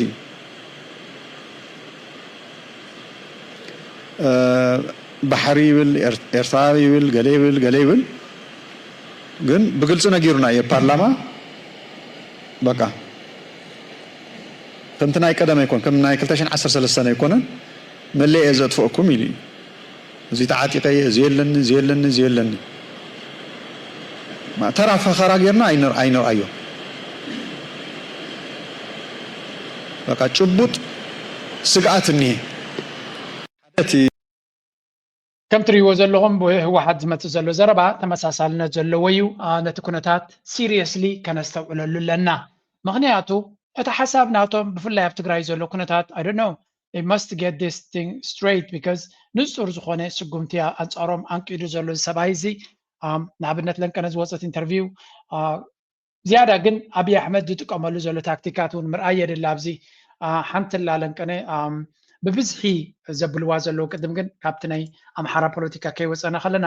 ኣብዚ እውን ናይ ነቲ ፋኖ 10 ግዜ ምስ ሻዕብያ ርክብ ኣለዎ ሻዕብያ ይኩም ዝገብር ዘሎ ሻዕብያ እዩ ነቲ ፋኖ ካልኦት ዝሕግዝ ዘሎ ናበልና ባና ዘላግብዎ ዘሎ ነነ ከም ዝበሃል ነገር የለን ንሕና ኣንጻር መንግስቲ ሻዕብያ ኣንጻር ብልፅግናን ፖሊሱ ንቃለስ ዘለና ሻዕብያ ስለ ዝሕግዘና ኣይኮናን ታይዳ ዓላማ ስለዘነ ድራጁት ህወሓት ወይም ኤርትራ አይደሉም ያለው አርበኛ አስረስ ማረ በሰሞንኛ አገዛዙ ፕሮፓጋንዳ ዙሪያ ምላሽ ሰጠ። የአማራ ፋኖ ብሔራዊ ኃይል ቴዎድሮስ እዝ ምክትል ሰብሳቢና የፖለቲካ ዘርፍ ኃላፊ እንዲሁም የአፋብሃ ማዕከላዊ ኮማንድ አባል አርበኛ አስረስ ማረ ከሰሞኑ ብልጽግናና እጅ የሰጡ አካላት እየነዙት ያለውን ፕሮፓጋንዳ በሚመለከት ምላሽና ማብራሪያ ሰጥቷል። አርበኛ አስረስ ከአንከር ሚዲያ ጋር ባደረገው ቆይታ ከሰሞኑ የአማራን ትግል ከድተው ወደ ብልጽግና የገቡ ግለሰቦች የሚሰጡት ምክንያት ከህወሓት ጋር መስራት ስላልፈለግን ነው የሚለው ከእውነት የራቀ ነው ብለዋል። አርበኛው የፋኖን ከምዚ ትብልዎ ዘለኹም እዚ ዘረባ እዚ ሓደ ካብቲ ብዝፀዓቐ መንገዲ ዝሰርሕሉ ዘለዉ እዮም እቶም ተማሪኾም ዝተባህሉ ድማ ኩላቶም ናይ ኢድ ኣዙር ውጊና ክንእውጅ ንእዘዝ ዘለና ንሻዕብያ ከነገልግል ኢና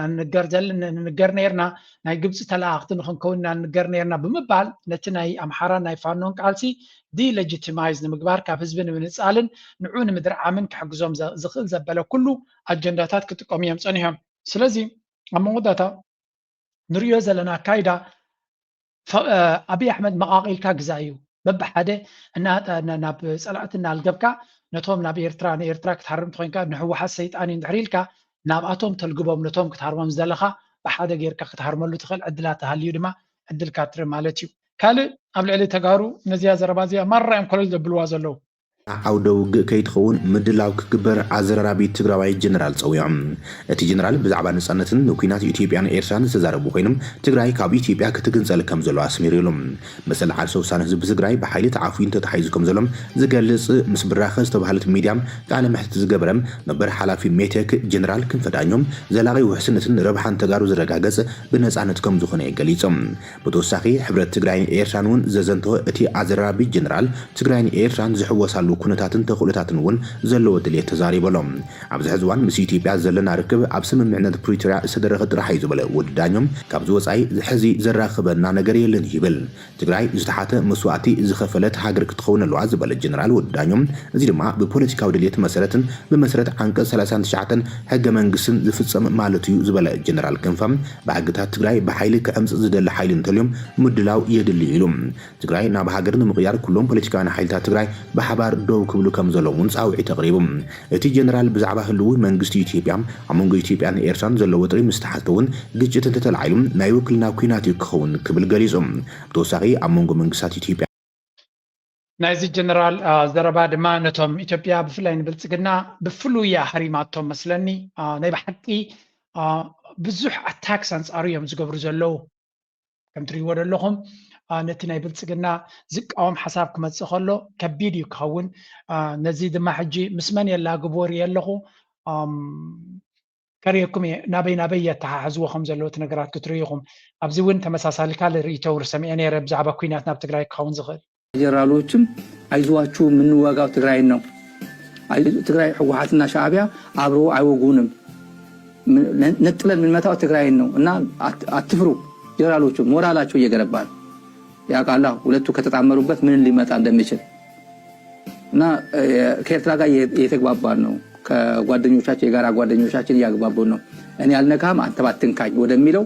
እናቀዘቅዘዋለን ትንሽ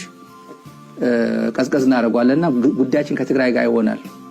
ከቲዲኤፍ ጋር ነው ከህወሓት ጋር ነው የምንገጥመው እና ግራ ይገባችሁ በቀላሉ ከነሱ ጋር እንገጥማለን የኤርትራ ሰራዊት እኛ ጋር ጣልቃ እንዳይገባ እየተረጋገረ ነው ይላል ከም ትሪእዎ ዘለኹም እዚኣታ ገይምናቶም ምዃና ኩሉ ግዜ ንፈልጣ ዝነበርና ኢና ኣብዚ ቀረባ እዋናት መጀመርያ ንኤርትራ ክሃርም ይሓስብ ከም ዝነበረን ድሓር ምስ ረኣዮ ግን ከም ዘይኮነሉ ምስ ፈለጠ እንታይ ክገብር ጀሚሩ ንኤርትራ ትብል ቃል ቀስ እናበሉ እናሃሰስዋ ናብ ትግራይ ገጾም ጥራይ ንትግራይ ድማ ቅድሚ ኩናት ምግባርካ ቁጠባዊ ልምሰት ወይ ቁጠባዊ ፓራሊሲስ ከጋጥማ ክትለምስ ስለ ዘለዋ ናይ ገንዘብ ሕፅረታት ናይ ነዳዲ ሕፅረታት ኩሉ ነገር እናዓፀርካያ ትኸይድ ህዝቢ ብሞራልን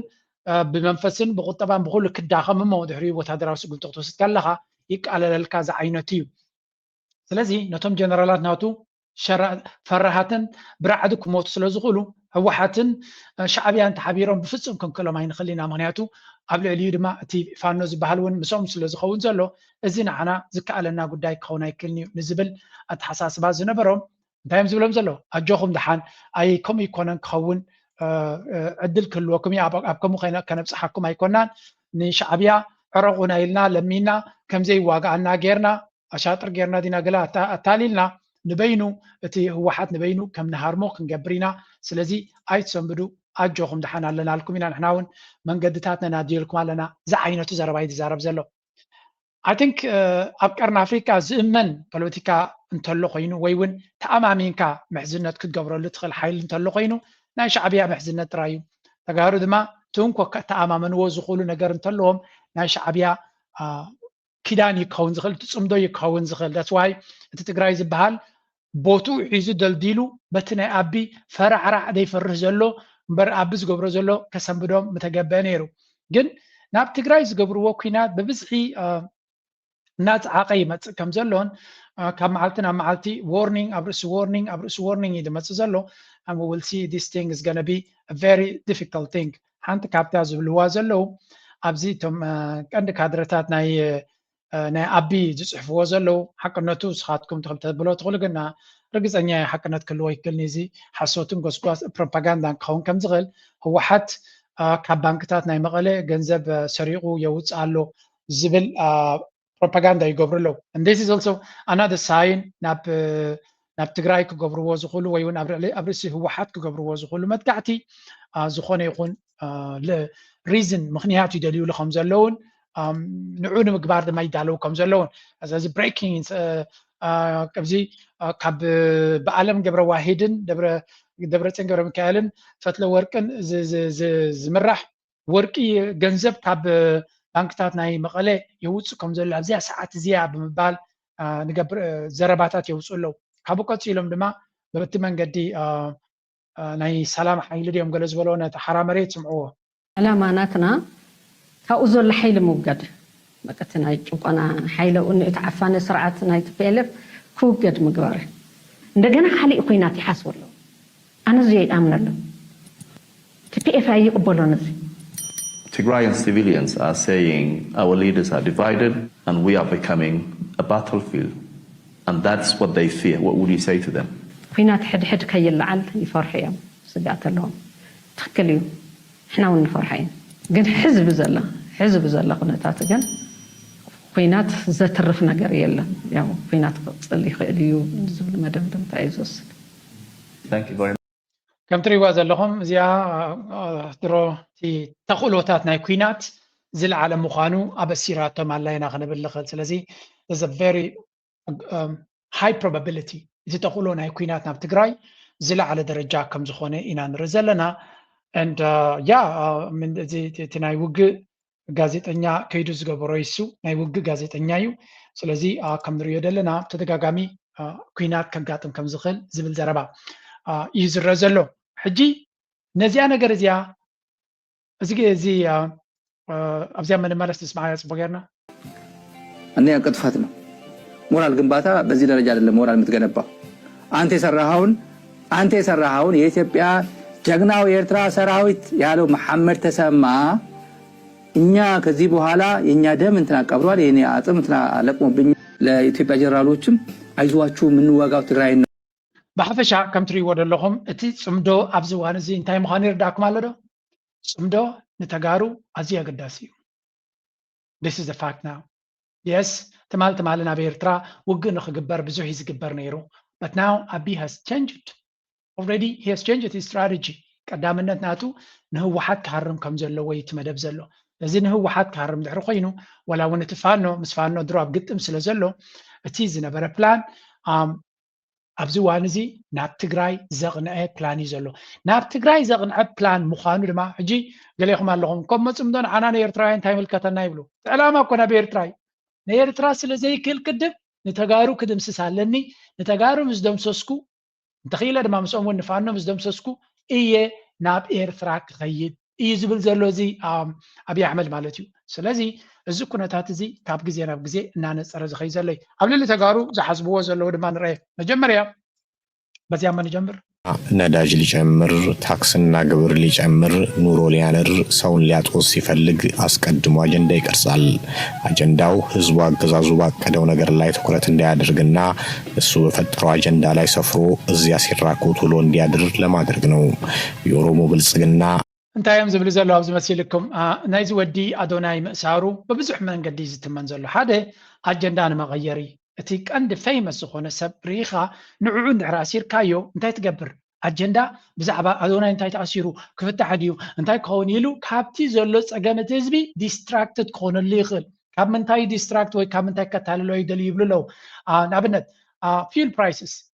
ዋጋ ናይ ነዳዲ ናብ 129 ብር ደይብሎ commodities pile up because كل ነገር መግቢ ድዩ እኽሊ ድዩ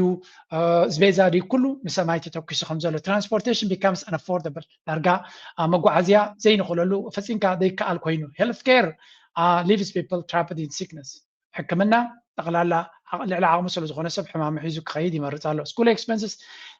overwhelming families ናይ ዋጋ ናይ ቤት ትምህርታት ድማ ንመብዛሕትኡ ሰብ ልዕሊ ዓቕሚ እናኾነ ይመፅእ ኣሎ ናይ ኤሌክትሪክን ናይ ማይን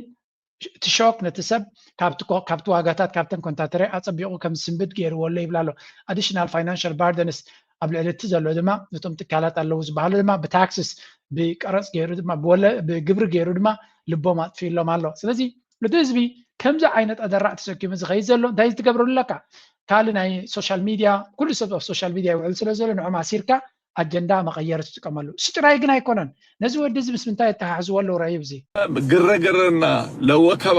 አንድ ነገር መጥፎ ነገር አርግተውበት መዋከቢያ አያችሁ ትግራውያን እኛ ከኢትዮጵያ ጋር መሆን የለብንም መሆን ያለብን ከአስመራ ጋር ነው ለማለት ልጁ ላይ እርምጃ ለመውሰድ የታሰበ ሴራ ነበረ። ያን ሴራው ነው መንግስት ያከሸፈው። ልጁ ላይ ሲዝቱ የጥምዶ ቡድን የሆነው ሲዝቱ አድብ ምናምን ሲሉ ነበረ በሱ ላይ በልጁ ላይ ማለት ነው። እና አዶናይ ጥሩ ቦታ ላይ ነው ያለው። ከም ትሪእዎ ዘለኹም እንታይ እዮም ዝብሉ ዘለዉ ነቲ ኣዶናይ ምዝ ናይ ጀነራል ዳኘው ዝበሎ ንሱ ድማ ናይ መቴክ ሓላፊ ስለ ዝነበረ ኣብ ታርጌት ናቶም ዝነበረ ስለ ዝኾነ ንዕዑ ክሕዝዎ እዮም ነዚ ኣዶናይ ክቐትልዎ ተሓሲቡ ነይሩ ገለመለ እዮም ዝብሉ ዘሎ እንታይ ክገብሩ እዮም ክቐትልዎ ዝሓስቡ ንዑ እንታይ ዘቐትል ስለ ዘለዎ ኣገይን ነዚ ወዲ እዚ ኣብቲ ፖለቲካ ናይታ ሃገር ዝኸውን ዘሎ መንጎ ትግራይን ኢትዮጵያን ዝግበር ዘሎ ኩነታት ሸናኺሮም ሽግር ክገብርሉ ከም ዝኽእሉ ዝንገር ዘሎ እንተኾነ ምናልባት ወዲ a little bit of luck ስለ ዘለዎ ዕድል ስለ ዘለዎ ኣብዚ እንታይ እዮም ዝብሉ ዘሎ ናብ ካናዳ ደብዳቤ ሰይዶም ኣሎ ሚካኤል ናብ ኤምባሲ ካናዳ ደብዳቤ ኣቕሪቦምሎም ወዶም ኣብ ትሕቲ ሕጋዊ ቁፅር መንግስቲ ኢትዮጵያ ስለ ዘሎም ዝኾነ ገበን ከም ዘይፈጸመ መንግስቲ ካናዳ ግቡእ ክትትልን ደገፍን ክገብረሉ ዝሓትት ደብዳቤም ናብ ኤምባሲ ካናዳ ከም ዘቕረቡ ተገሊጾሎም ብተወሳኺ ወዱ ካናዳዊ ዜጋ ስለ ዝኾነ ብሕጊ ክሕሎ ዝሓትት ደብዳቤም ናብ ኤምባሲ ካናዳ ኣቕሪቡ ተባሂሎም መንእሰይ ኣነቓቓሒ ቲክቶከር ኣዶናይ ብርሃንም ኣብ ዝሓለፈ ከም ትሪእዎ ዘለኹም ናይዚ ወዲ ኬዝ ካብ ግዜ ናብ ግዜ ገነነ ይኸይድ ከም ዘለዎን ናብ እስር ቤት ዝፀንሓሉ ግዜ እናነውሐ ይኸይድ ከም ዘለዎን ኣብዪ ኣሕመድ ድማ ርኡይ ዝኾነ ኣንጻር ማሕበረሰብ ሓደ ፌመስ ዝኾነ ሰብ ብምእሳር ኦልሬዲ ፖለቲካዊ ቾይስ ምዃኑ ኢና ንርኢ ዘለና ምክንያቱ ዶናልድ ትራምፕ ኣብዪ ኣሕመድ ንባዕሉ ኣብ ባይቶ ናይ ኣሜሪካ ኣብቲ ኮንግረስ ናይ ኣሜሪካ ኣብ ልዕሊ መራሕቲ ሃይማኖት ወይ ኣብ ልዕሊ ናይ ሃይማኖታውን ፖለቲካውን ምስዳድ ይገብር ኣብ ልዕሊ ዜጋታት ግፍዕታት ይፍፅም ኣሎ ዝብል ሓድሽ ጉዳይ ኣትወላ ኣብ ዘሎ ግዜ ተወሳኺ ከምዚ ዓይነት ስጉምቲ ክገብር ምምራፁ ምናልባት ክሳብ ክንደይ ነቲ ሪስክታት ዘለዎ ከም ናተይ ኢሉ ክቕበሎ ሓሲቡ ከም ዘሎ ኢና ንርኢ ዘለና ካብኡ ቀፂልና ብዙሕ ነገራት እንዲ ዝንቀሳቐስ ዘሎ እቲ ጉዳይ ናይ ዝወዲ እዚ ቀሊል ክኸውን ኣይኮነን ኣቢ ግን that should be a different case ሕጂ ናበይ ክንከይድና ነዚኣ እስከስምዕዋ ዶናልድ ትራምፕ ኣብ ልዕሊ ኢሚግሬሽን ሃገር ጽኑዕ ስጉምቲ ኣብ ዝወስደሉ ዘሎ እዋን ክፍሊ ድሕነት ሃገር ኣሜሪካ ዝርዝር ኣዝዮም ዝኸፍኡ ገበነኛታት ዜጋታት ወፃኢ ዝበሎም ውልቀ ሰባት ኣውፂኡሎ ኣብቲ ዝርዝርካ 9 ኢትዮጵያውያንን 9 ኤርትራውያን ዜጋታትን ተጠቂሶም ኣለዉ ሃብቶም ወልደ ዮሃንስ ገበነኛታት ዜጋታት ወፃእተኛታት ኢሉ ኣብ ዘውፅኦ ፀብጻብ መምስ መበቀል ሃገሮም እዩ ዘርጊሕዎ እቲ ዝርዝር ኣብ ዝተፈላለየ ግዛታት ኣሜሪካ ዝተኣስሩ 9 ኤርትራውያንን 9 ኢትዮጵያውያንን ሽሞምን ዝፈጸምዎ ገበንን ወፂኡሎ እቶም ኢትዮጵያውያን ብቅትለት ዘይሕጋዊ ምዝዋር ዓፀፋርስ ብረት ዝምታን ካልኦት ገበናትን እቶም ኤርትራውያን ከዓ ሰቲኻ ብምዝዋር ፍቃድ ዘይብሉ ብረት ብምሓዝ ብስርቅን ዓመፅን ዝተኣስሩ ምዃኖም ተገሊጹ እቶም 9 ኤርትራውያን ሮዳስ ተኽለ መንሱር ማሊክ ሓሰን ስሌማን ኣራም ኣስመሮም ክብሮም ሃብተማርያም ገብረ ህይወት ገብርዬ ፊልሞን ገብረ ሚካኤል መርሃዊ ዮሃንስ ዜናዊ መሓርን ዳንኤል ተኽለን ዝተባሃሉ እዮም እቶም ሓንቲ ጓል ኣንስተይቲ ትርከቦም 9 ኢትዮጵያውያን ድማ ሄኖክ ከም ንሪኦ ዘለና ዶናልድ ትራምፕ ኣብ ልዕሊ ስደተኛታት ይኹን ኣብ ልዕሊ ብሓፈሻ ኣብ ልዕሊ ዘይሕጋውያን ስደተኛታት ይኹን ሕጋውያን ስደተኛታት ከምኡውን ገበነኛታት ንኽጥርዝ ምክንያት ስለ ዘሎ ሕጂ ድማ ሚድተርምስ ይመፅኦ ስለ ዘሎ ንስደተኛታት ከፅርለኒ ብምባል ነቲ ዓሌታዊ ዝኾነ ህዝቢ ኣብ ጎኑ ንምግባር ኩሉ ነገር ክገብር ከም ዝኽእል ኢና ንርኢ ዘለና ዝብልዎ ዘለዉ ድማ ኣብ ኣሜሪካ ዝኾነ ይኹን ገበን ተለካ እውን ኣብዚ ኣፀጋጊዖም ኣብ ናይ ምጥራዝ ደረጃ ክወስዱካ ከም ዝኽእሉ ኢና ንርኢ ዘለና ካብ ወፃኢ ኣብ ኣሜሪካ ለንቀነ ዝወፅ ሓበሬታ እውን ብዛዕባ መንግስቲ ኤርትራ እውን ሓደ ነዚ እንታይ ካ ትብሎ ነዚ ሓደ ናይ ሂውማን ራይትስ ዝበሃል ኣሎ emergency continuation of the national emergency with respect to the serious human rights abuse and corruption ዝብል ሓደ ሕጋዊ ኣካይዳ ኣለዎም እገዳ ማለት እዩ እዚ እገዳ እዚ ድማ ብሓደ ዓመት ክናዋሕ ኣዚዞም ኣለው ብካልእ ዘራርባ እዚ እገዳ እዚ ንኤርትራውን ዝፀልዋ ስለ ዝኾነ ኤርትራ በዚ እገዳ እዚ ክፅሎ ምዃና እዩ ዝንገር ዘሎ ኤግዜኪቲቭ ኦርደር 1318 ዲክሌርድ ዩኤስ ናይ ኣሜሪካ ማለት እዩ ክናዋሕ ምዃኑ እዚ ከዓ ነቶም ብኡ ዝፅለዉ ኤርትራ ሰባት ወይ እውን ሃገራት እቲ እገዳ እቲ ክቕፅል ምዃኑ እዩ ዝንገር ዘሎ ኣብዚ ሓንቲ ፅብቕ ዝበለ ሳመሪ ነይራትኒ ከርየኩም ንሃን ካብ ቢኤኣይ ዘውፃኽዋ ስለዚ እዚኣ እንታይ እዩ ንኤርትራ ብኸመይ ይፀልዋ ንዝብል ድማ እዚ for Eritrea እዚ EO 1318 means the specific individuals or entities can be and have been targeted for sanctions if they are found to be responsible for complicit እዚ ነቲ ደሎ ኩነታት ናይ asset blocking ከምኡውን ናይ ሃብቲ ዘሎ ብሎክ ምግባር ማለት እዩ US persons ከምኡውን transaction prohibition US persons and entities are generally prohibited from engaging in transactions ስለዚ ዝኾነ ናይ ኣሜሪካ ምስሊ ከምኡውን ምስ ቪዛ ዝምልከት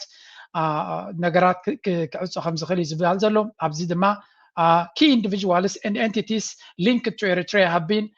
sanctioned under EO ኣሰሰለስተ ሸሞንተ ሓደ ሸሞንተ በዚ ዝፅለዉ ድማ ኣብ ልዕሊ ሓለቓ ስታፍ ናይ ሰራዊት ኤርትራ ጀነራል ፊሊጶስ ዘሎ ማለት እዩ ከምኡውን ኤርትራን ዲፈንስ ፎርስስ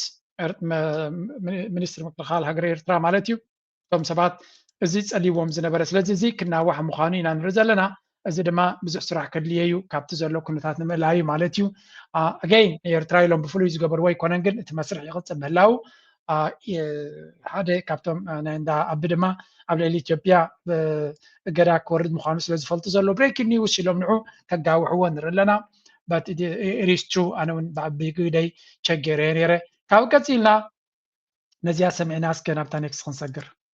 ናይ ንግስነት ስዑድ ዓረብ ዑደቱ ብምቕፃል ሎሚ ኣብ ሰዓታት ድሕሪ ቀትሪ ከተማ ጅዳ ኣትዩ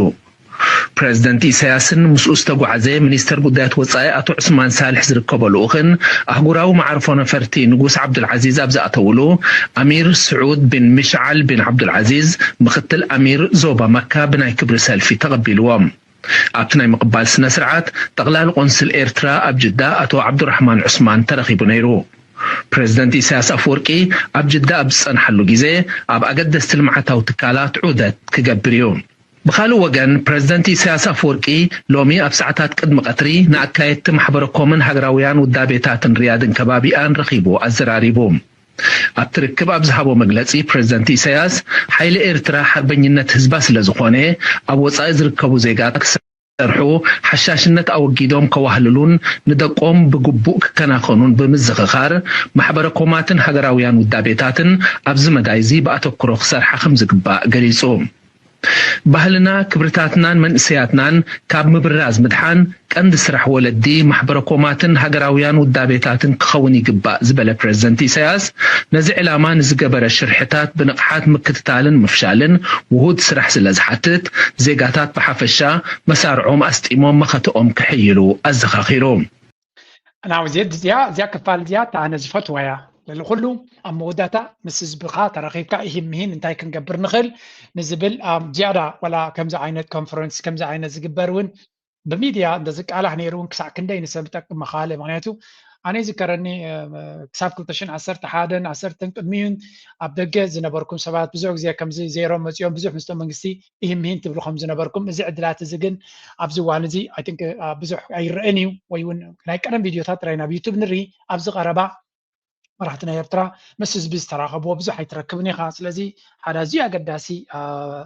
تكبار سلزخونا نسو مسز بي مع الدياسبورا زلوك مصغلو كونكتد كوينو مسوم كزراربون حتوتاتنا حزب مقبالن مدباتنا يتهجر بحد مزتاين تزبالة سوقيني سمعني أنا هوب زي نجرزي of course امباسادراتني قبروا يمكن بركز كبير تراز مثل بوليتيكانياتاتونكم وقبروا خلو كدمت هاي تقم خمزلو من جارز اللي مثلا لو ما رساب زغنو دينا لايك قبروا شير قبروا يتقمن حسابكم انقرفوا نابلكم زي حقت فكمي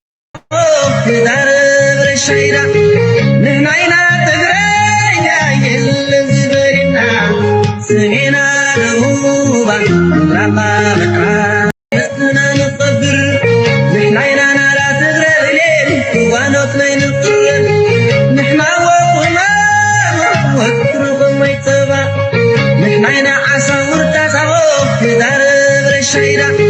نحنا تقرينا يلزبرنا سمينا نهوبا رقا مكرابا